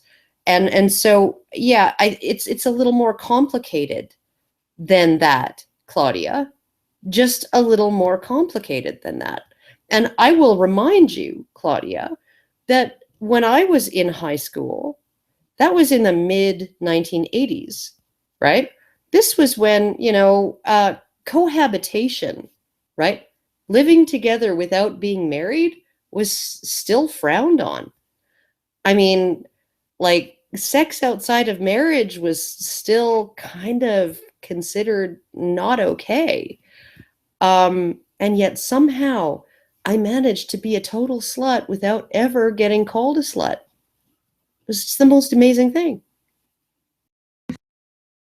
I wonder if the way to cure Claudia permanently would just be to like get a man bot and program him with all of the shit from a romance novel. So he'll just take her roughly from behind with over her protestations every night. Although she can turn him on and off, but so it won't be rape. So and then she could just live with him and never trouble another living soul again. Well, as long as he earned a good living, I think that would be probably very suitable for him. Well, maybe he can be like a bender bot. Sex and that kind of thing, often you'll see him get teased a lot and like being teased for being a virgin and being frigid or whatever. Also, this idea of being the provider as a man and having to sort everything out and never asking for help, that can also be really dangerous in terms of mental health, because you have a lot of men who feel like they can't seek help because they feel that somehow expressing. And you would have gone so much further if you recognized the fact that the pressure to be a provider is not put on by other men, because other men aren't requiring men to be providers for them. Like, seriously, you think that this is all stuff that other men put on men? Really? And two, I would love it. I would absolutely love it if she actually gave this. I mean, like, because from what she's said so far, right? She's like 2/3 of the way there. She's 2/3 of the way to actually getting it, actually understanding. But that one last third is the hardest. Yeah, and that one last third would make her pitch out patriarchy theory, throw away all of her feminist bullshit, right? And maybe even become an MRA. But what's blocking her, I think, ultimately, you see, the thing is that what's blocking her from going the last 1/3 is her own sense of inferiority. It's actually sort of a painful process to recognize that the buck stops with you, that you can't abdicate your agency as a woman. That there's nobody else to blame but yourself for your life. That's a really hard pill to swallow. And if you feel like you're inferior, you're never going to swallow it. I don't like it. Wasn't a hard pill for me, but that's probably because I took the pill when I was a kid, right? Yeah. I wasn't an adult and then had to take this like retroviral treatment. No, I took the pill every fucking day through my entire upbringing. That there was no excuse for there was no blaming other people for my choices. There was no none of that. And there were consequences to every action that I chose to take, and therefore, it just wasn't. I never had to go through that sort of phase of just being hideously brutalized by sort of the red pilling it. Yeah, I know, but in this case, what we see is girls are raised in this absolute void of agency, of any sense that their actions have consequences or should have equal consequences to that of men. They're not told to take responsibility for the sexual, for protecting their partner sexually or protecting their partners physically from their own anger or anything really. They're just told to be these eternal slates that are written upon. And when you've totally and utterly that has become your life, as it has for this particular individual, there's the idea that you are not, like men aren't that powerful, is a terrifying one. Patriarchy theory is a comfortable lie because it allows women to remain infants and children. Because even if it's the more terrifying thought isn't that daddy is a mean daddy, is that daddy doesn't exist at all. So emotions to someone would be admitting to weakness, and it's obviously not weakness, and I do think that contributes to. You can't admit to weakness unless you have someone to be strong for you. Claudia, you got to be strong for men, or they're never going to be able to have a place to be weak or vulnerable. I would term it as vulnerable rather than weak. A lot of the suicides we have in this country with men, and I just think that's really awful, and it upsets me an awful lot that there are so many men that have to bottle those feelings up. And I won't get into this point too much in this video, but also toxic masculinity kind of assumes that boys are going to be straight, and it encourages them to be straight, and it kind of makes being gay seem like this feminine thing, and it's a bad. No, it's just atypical. Like, Yeah, no, it's just not the norm. So yeah, and even so, like, what business of that is yours? Sort of between men. yeah. I'm sorry for my cat. She's a little bit brain damaged. I know, she's really annoying. And if I put her out, she'll cry at the door. And unfortunately, my husband put her back in, which is why she's currently bugging me. Let's continue this. Thing, and it can just be incredibly harmful for boys who aren't straight. So now I want to talk about some examples of toxic masculinity which I've seen closer to home and are really sad when I look back at them, and I just hope as a society we can grow out of this. And that's part of why I'm a feminist, because I believe that being a feminist will benefit all genders. And I just think if you really want men to be able to step away from a stoicism role, you need to start assuming a position of strength and agency and stop abdicating your agency on some mythical patriarchy. That's the biggest thing you, Claudia Bolin, could do to actually allow men to step out of the role of stoicism. Yep. And what you are erroneously terming toxic masculinity, which really is female expectation. That's the most you could actually do. And because you make no effort to challenge your own expectations, I assume, make no effort to challenge your own expectations.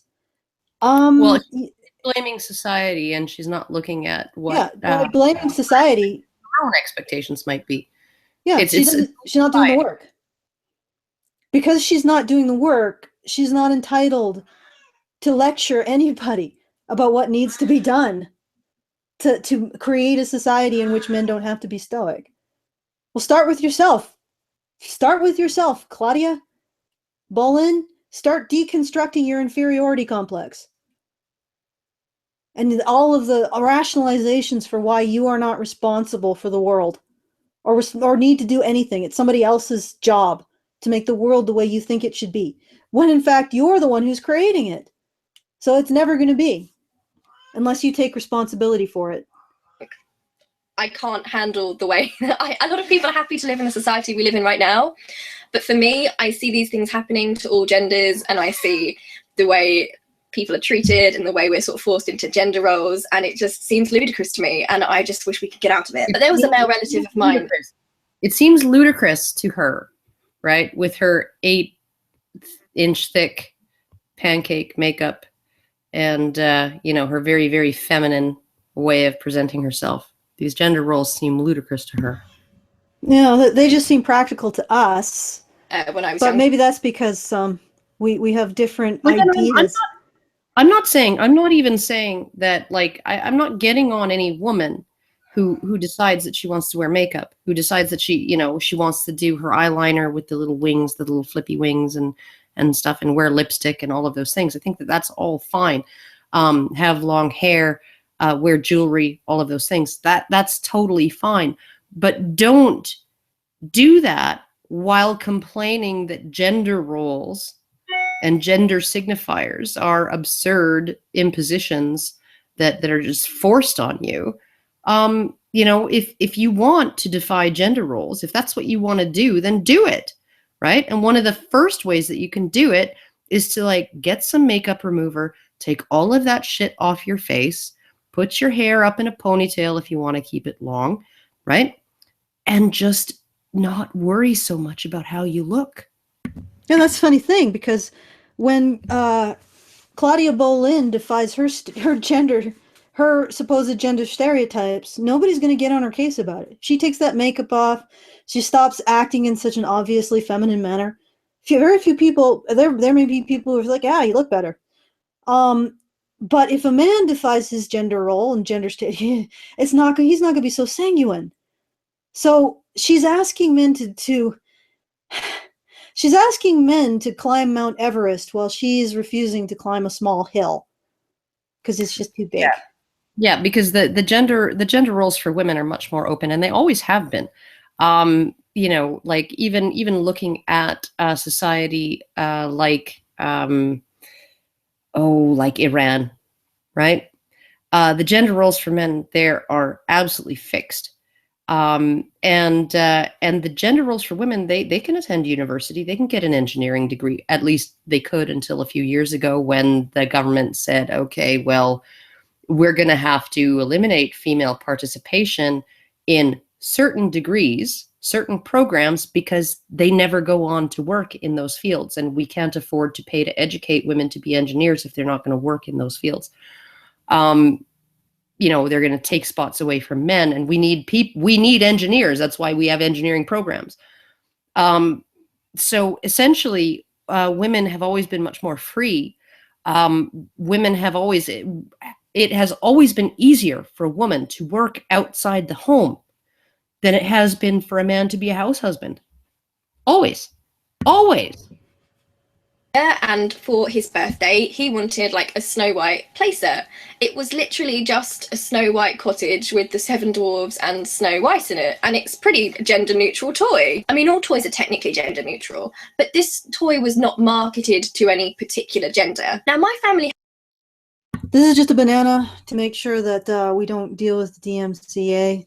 had to have a huge discussion in which I was asked my opinion about whether it was appropriate to get this male relative of mine this set because it came with a Snow White doll and they thought it might not be appropriate for a little boy. Isn't it just ludicrous? I can also think of plenty of times when a male relative of mine has been upset and has cried as Just another issue with the DMCA. Oh, this might be actually interesting. Let's find out what this particular story might be interesting.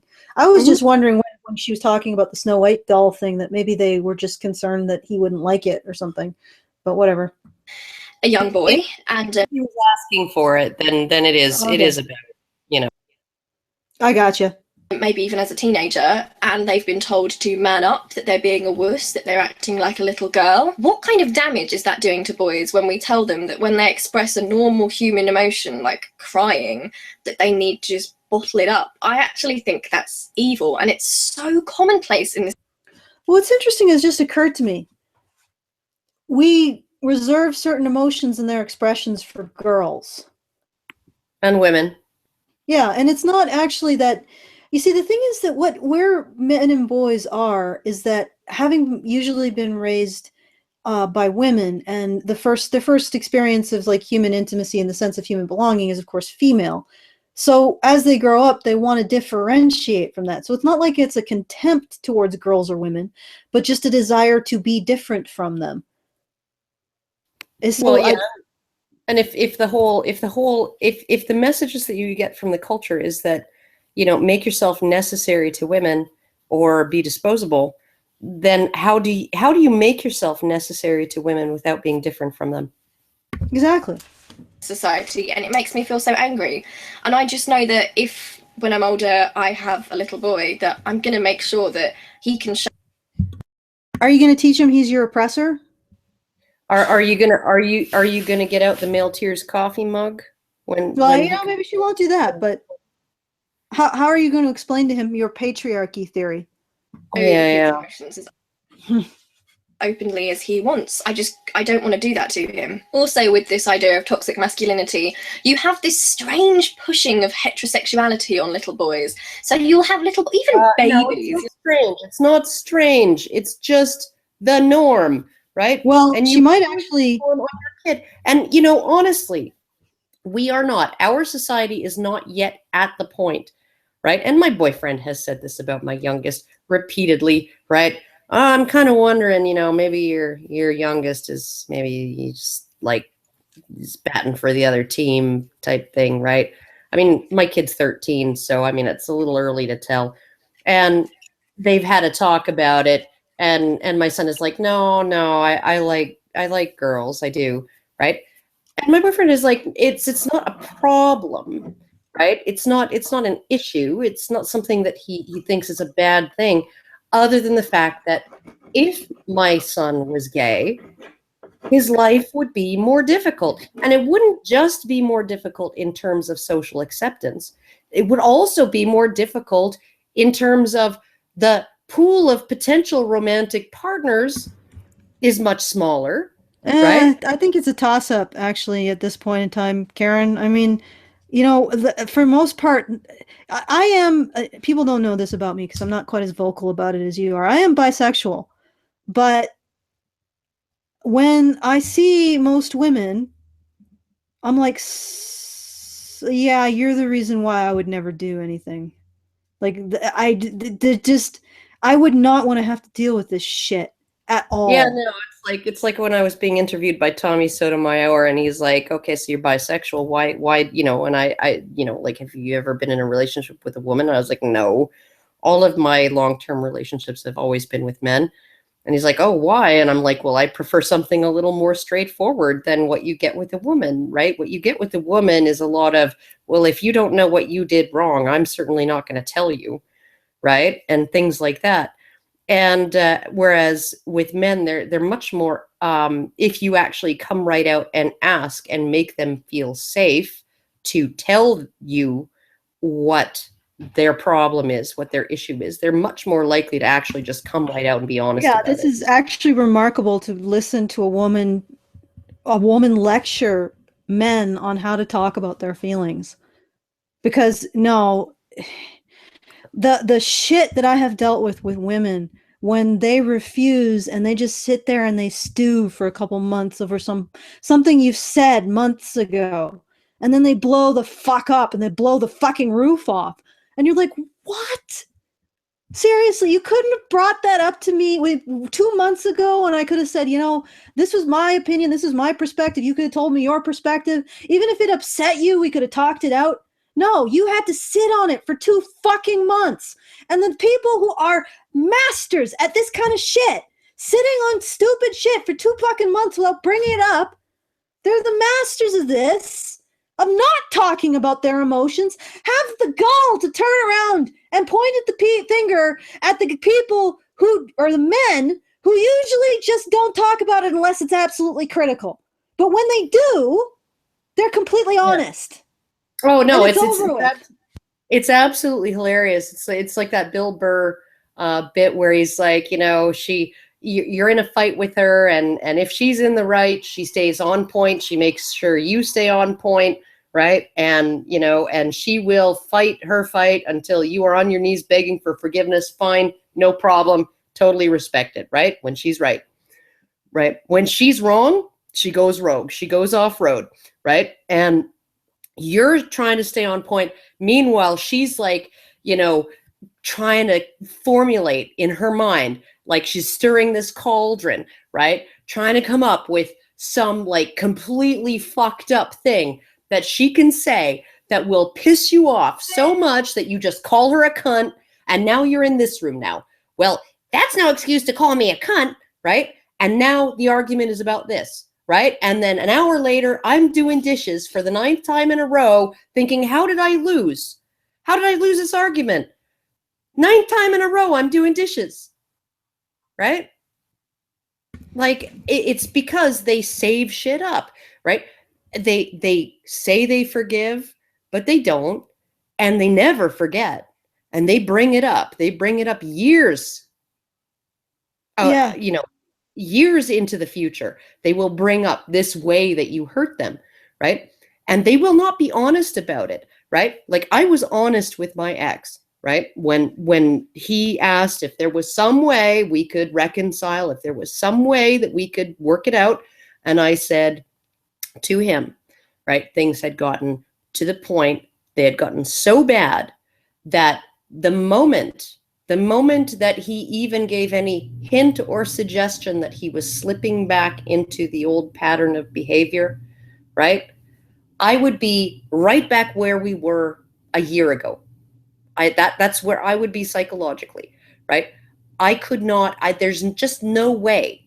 There's just no way I could trust him again. There's just no way that I could give him any leeway.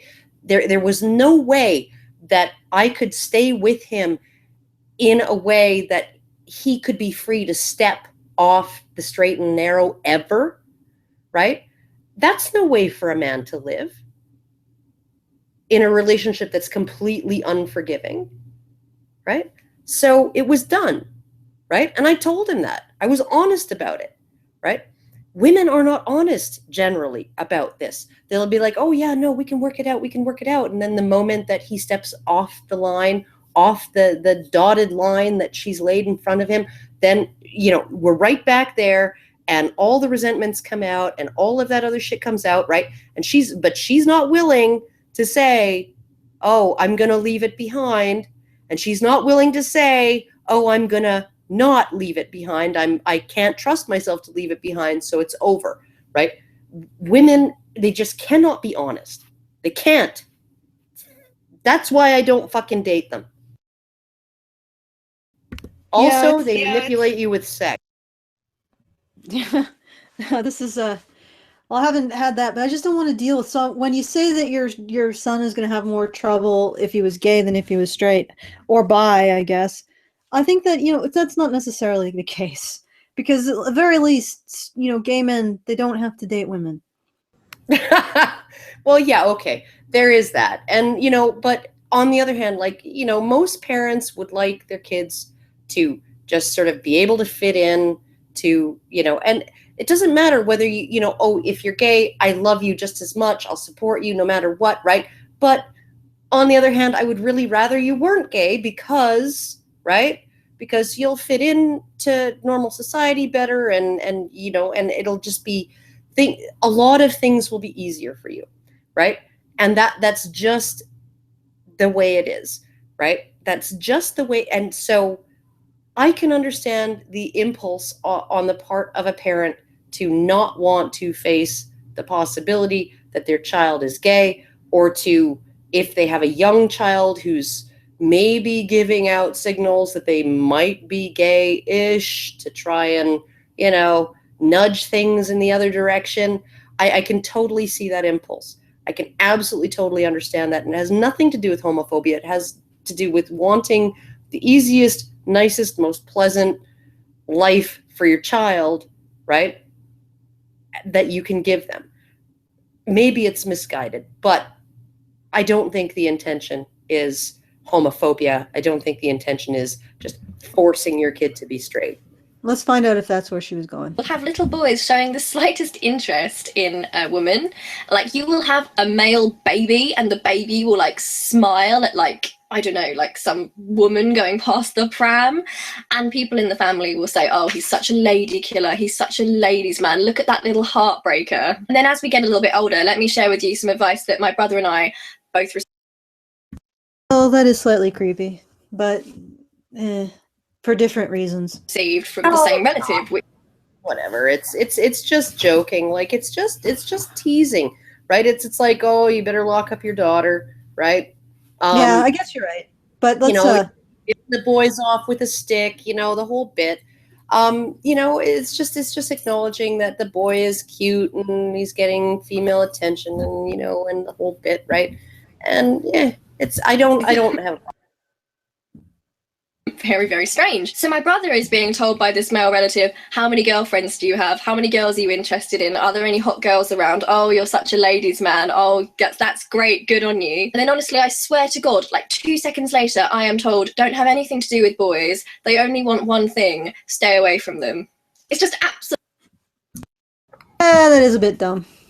Yeah, no, but I mean, what does that indicate, Claudia? Does that indicate that, like, Toxic men masculinity. are? No, it actually is a sign of misandry, Claudia.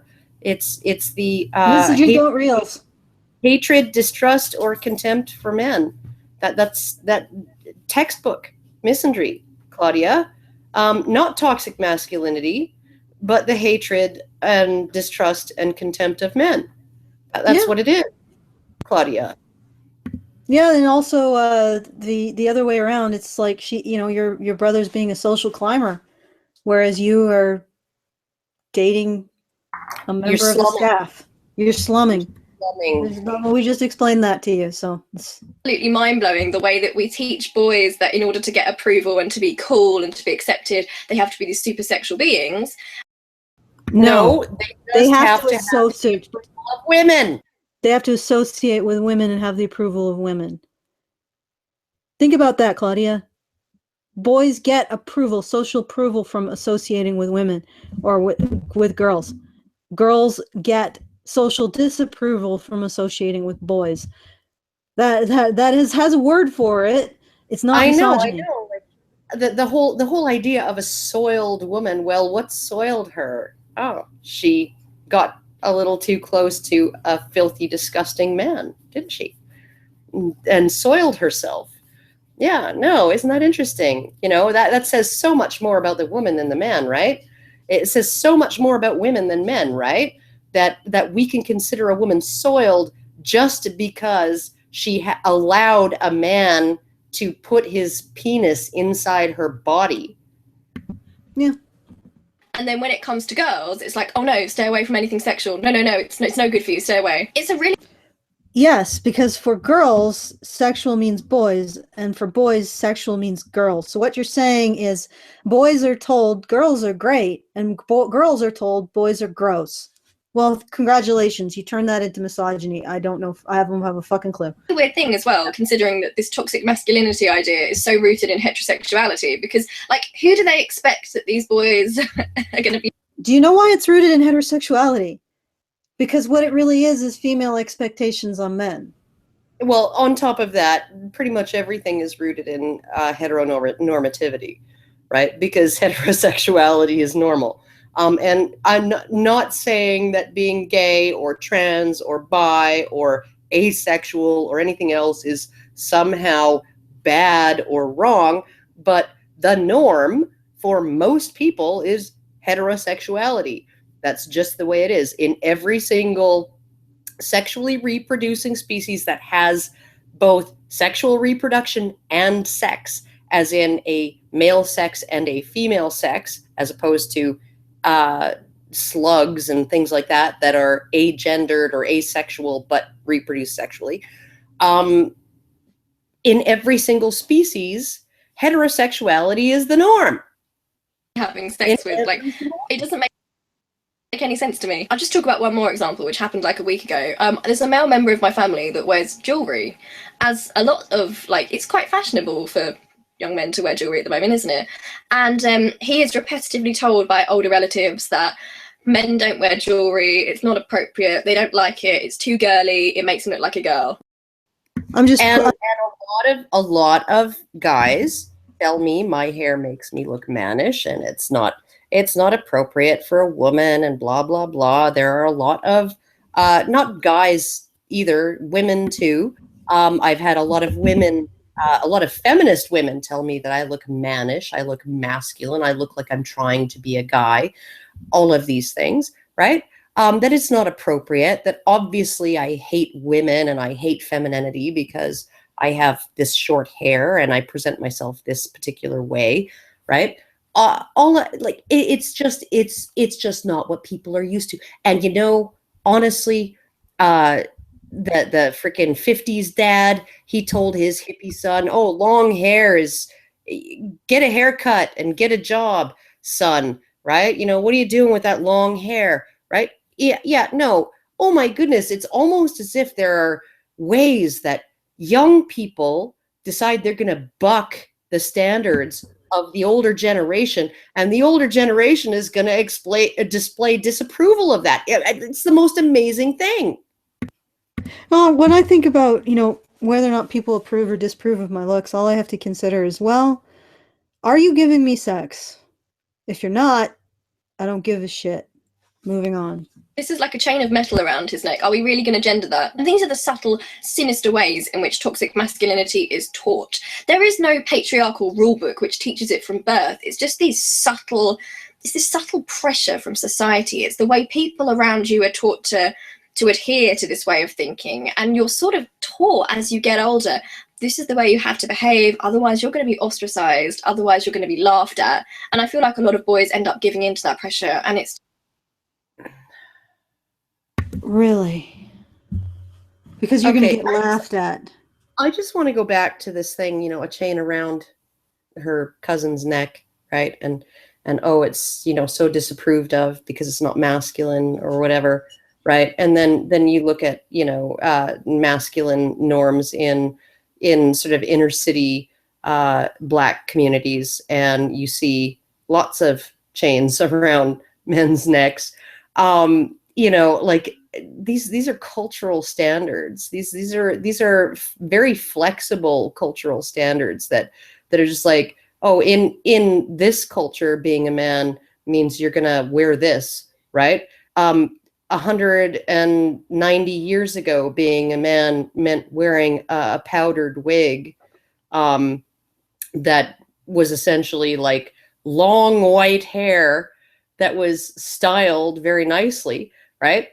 To dances and events and balls and things like that, right? Like um these are arbitrary things. Why are we getting annoyed at arbitrary things like pink and blue, right? It's not the standards of whether men have long hair like the barbarians or short hair like the Romans, right? Or whether men don't wear any jewelry like I guess white people 50 years ago, or whether they wear lots of jewelry like Black people these days, right? Why is it about these stupid, petty, ridiculous, superficial signifiers, and not about the expectations on behavior, the expectations on what you have to do, how you have to behave, how you have to act, how you have to perform, right?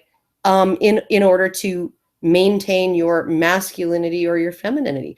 Like, how come we're not looking at that? Why aren't Like, we looking at this bullshit about men being agents and women being patients and being defined in yeah, those terms? Like that seems more applicable to me. And all of the constellation of shit that just comes from that. Like ignoring women when they are violent towards men or sexually abusive well, towards men. it's much more cross-cultural, isn't it? Right? Yes, These not it's cross-cultural.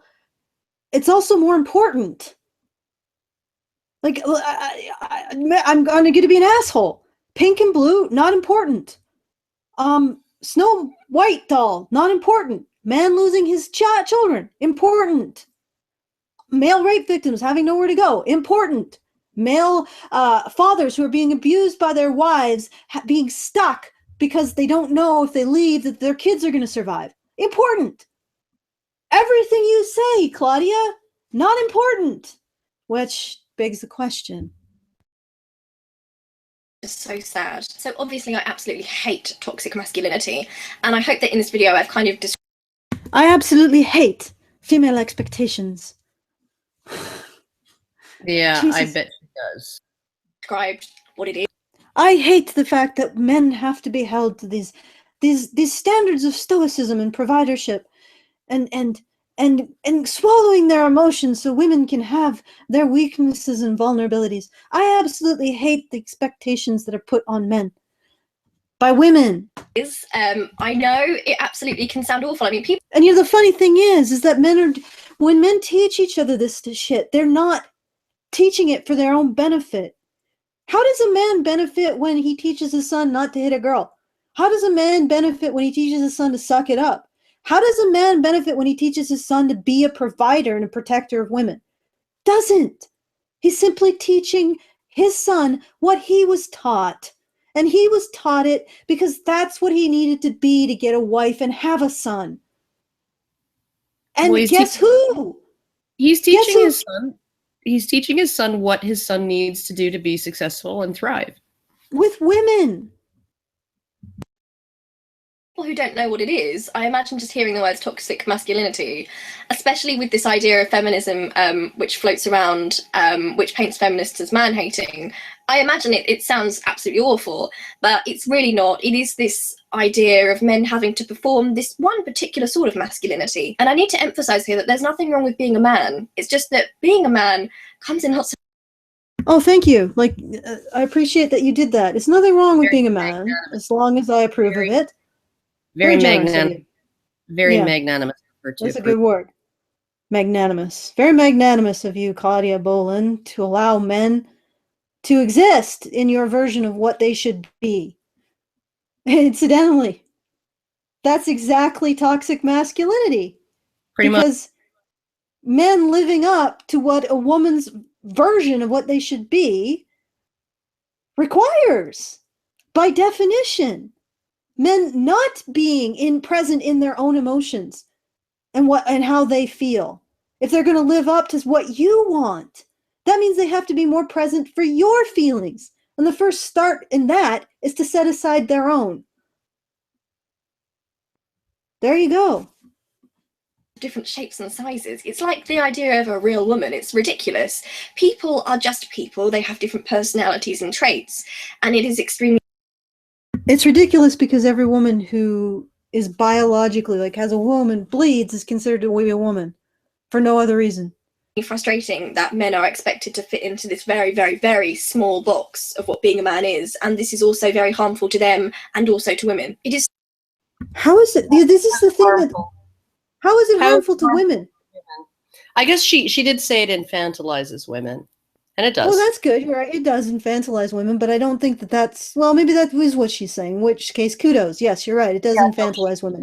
She did actually say it, and you know, I just don't think that she would be. I don't think she'd be willing to walk the walk. She talks the talk, but I don't think she'd be willing to walk the walk. Well, yeah. I mean, if you think it infantilizes, then de-infantilize yourself. Grow up and become a woman. Take responsibility. Let go of these ridiculous theories and mythology that you have. Grow up. You know, you don't need patriarchy theory. Just recognize your own influence on the world. So sinister, because you often see fathers passing on this message to their sons, and then their sons will pass it on to their sons, and it's just this pressure, this. Where do you think it comes from, though? Ultimately, do you honestly think that fathers and sons derive benefit from teaching their sons to be stoic providers? I guess the son might grow up to provide for his father, but that's not the Well, usual. It benefits them genetically. It benefits them genetically because it increases the chances that their son will have a female partner, be a progenitor. Yeah. But we'll get a female partner, but then it's still female selection that's the force here. Yes. So she's like, it's so sinister that these men are teaching their sons to do what women want them to do. Societal idea that's being pushed onto boys and men, and they kind of have it since birth, and I feel like they have to conform to it, and they have to teach their own boys to conform to it, even though it's harmed them, because they don't want their boys to be subject to ridicule and they want their boys to fit in. And it's like no, they want their boys to eventually get a wife. Something from a dystopian novel. I have so much to say about gender. Something from a dystopian novel. Actually, watching you talk about this is something from a dystopian novel. It's actually something from a historical romance novel, Claudia. And there's so much you could say about the female gender role too, but this video is about toxic. And most of it would be that it's a victim of the male gender role, I assume. Pretty much. Masculinity, and it's just absolutely ridiculous. Basically, if you identify as a man, then you are a man. That's all that it requires to be a man.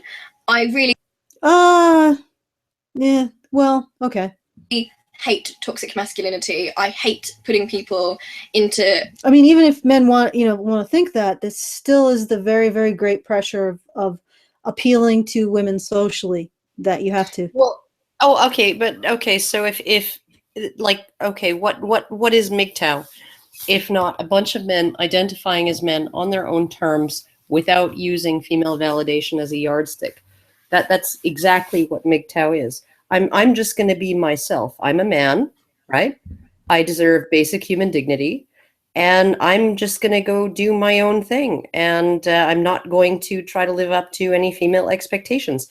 And what does feminism have to say about MGTOW? They're misogynists. Boxes and giving them traits based on gender and then turning them into these things. So it becomes this self-fulfilling prophecy. And then people want to pretend that this is just the natural way boys and girls naturally are. And they completely disregard these sort of social pressures, which we all know exist. I just think it's so weird. It's like something out of 1984. And it's actually. She's lying there. She's absolutely lying there. People who believe that boys and girls are different do not claim that the social pressures don't exist. How on earth did the middle way, how on earth did the centrist opinion that it is partly biology and partly socialization become the extremist view, and the view that it is all social pressure, right, become the did that even happen?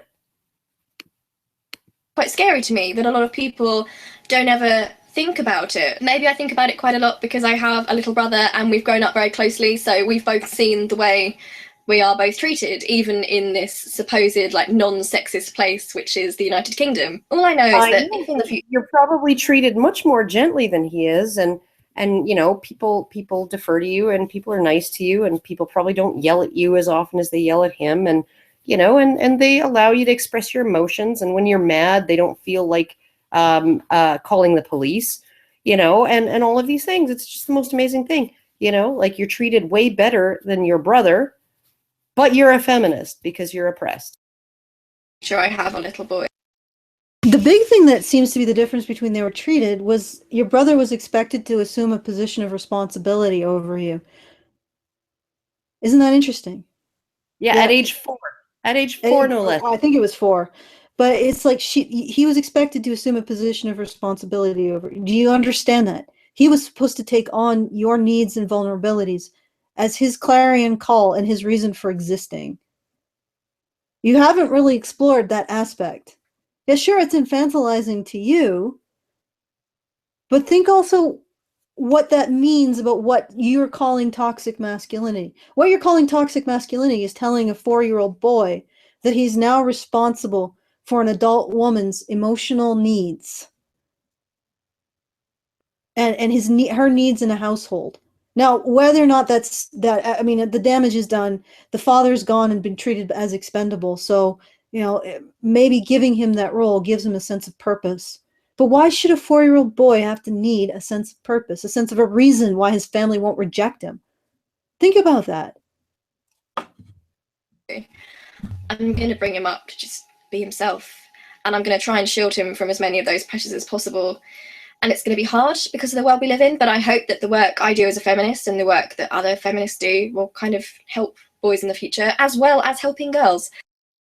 But you never I mean, you focus so much on the so-called toxic masculinity of boys, and then you talk about how it infantilizes girls. That this expectation, the 4-year-old boy grow It up. victimizes girls. It victimizes them.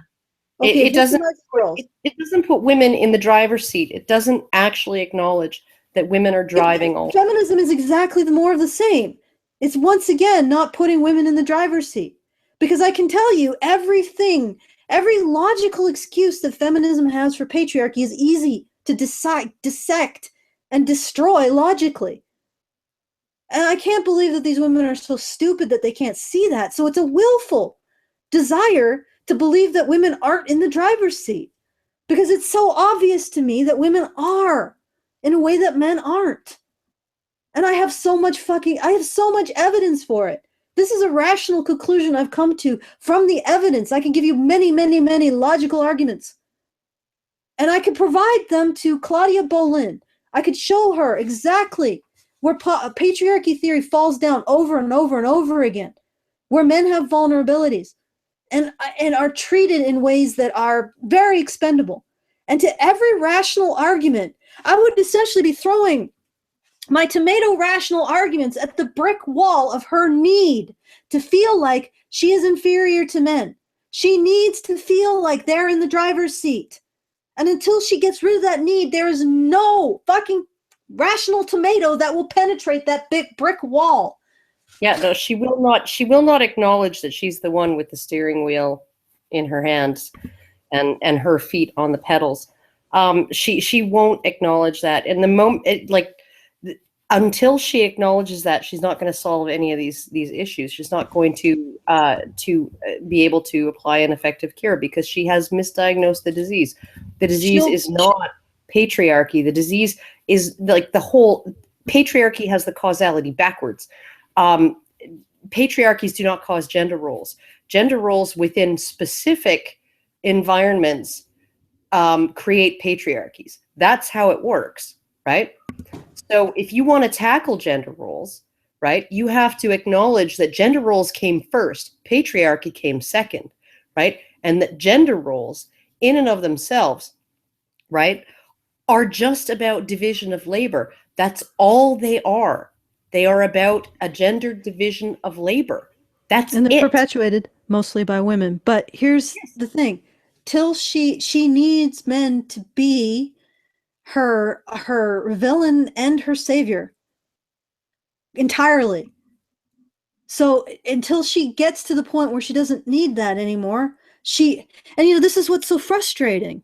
It's like I can see I have lived how awful a life that is.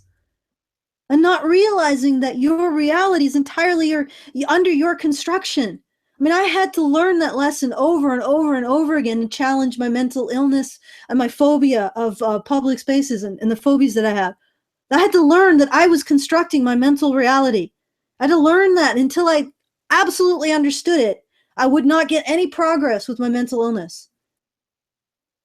And that isn't to say that anybody has the right to say to someone who's mentally ill, oh yeah, you just think yourself over it, or you can get over it, it's just in your head. You're a fucktard.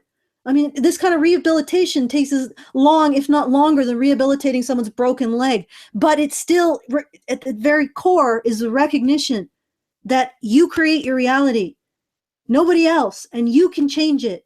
And she's stuck in that horrible space that I was stuck in for most of my life. Where And you feel like there's no way to crack it.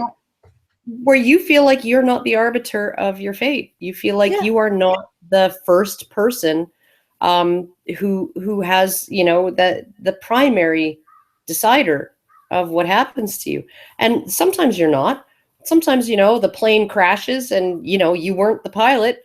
Okay. Sometimes you are not the primary arbiter of your fate. But for most things, yeah, you are an agent. You have an effect on yourself, your life, your circumstances, the people around you, right? Your universe, you have an effect on that. Yeah, but this is She's the thing. she's completely incapable of she thinks, instead of changing her mindset, instead of changing how she feels about things, how she looks at things, how she looks at herself, how she looks at those around her, right? And changing herself and her perspective, right? She thinks somehow, right, that she is, I mean, it's the most bizarre thing, because at one and the same time, she's casting herself as a moral patient, and yet she's also casting herself as somebody who hopes to change the entire world. Well, okay. Here's the thing. Her need to not take responsibility, because I would abdicate responsibility to an illness, is characterized by the need for patriarchy, and there's no logical argument that can penetrate that into that oubliette of misery she must live in. And it's like, it's as much as we yell at her, it's sad. It's like you're trying to slap someone awake. Wake up before the dream demons get you, you idiot. You just wake up. Wake the fuck up. So, All yeah, right. thank you so much for watching this. Please give me your thoughts on the idea of toxic masculinity. Oh, we will. I hope you enjoy them. Wake up. We did, and it's not toxic masculinity, Claudia. It's female expectation. In the comment section, please be respectful as usual. Oh, obviously, she probably I don't going to think censor this any isn't comments respectful. unless they're like horrendously. It's retarded, though. I mean, if she actually listened to me, her life would improve so much. But of course, she won't. She'll continue to believe that the most important thing in her world is a mythology that tells her that she's not responsible for a damn thing. Yeah.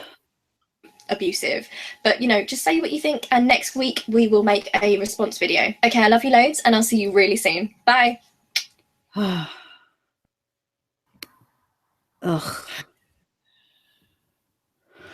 Well, All right. one thing I will say about her was that there were very, very few of those really awkward freeze frame facial expressions.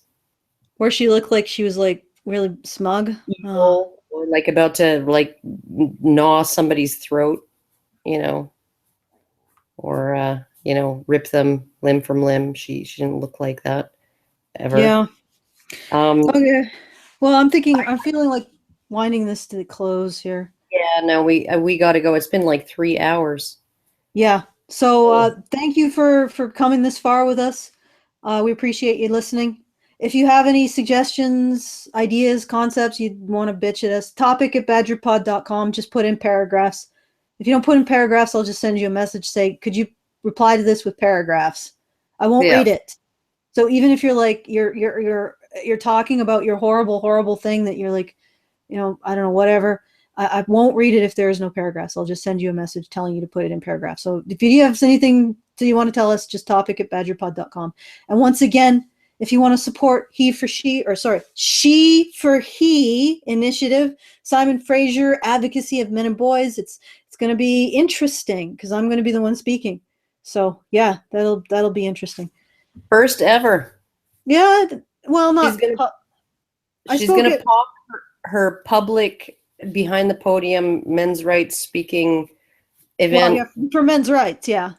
Yeah, event kind of cherry. She's a virgin, folks.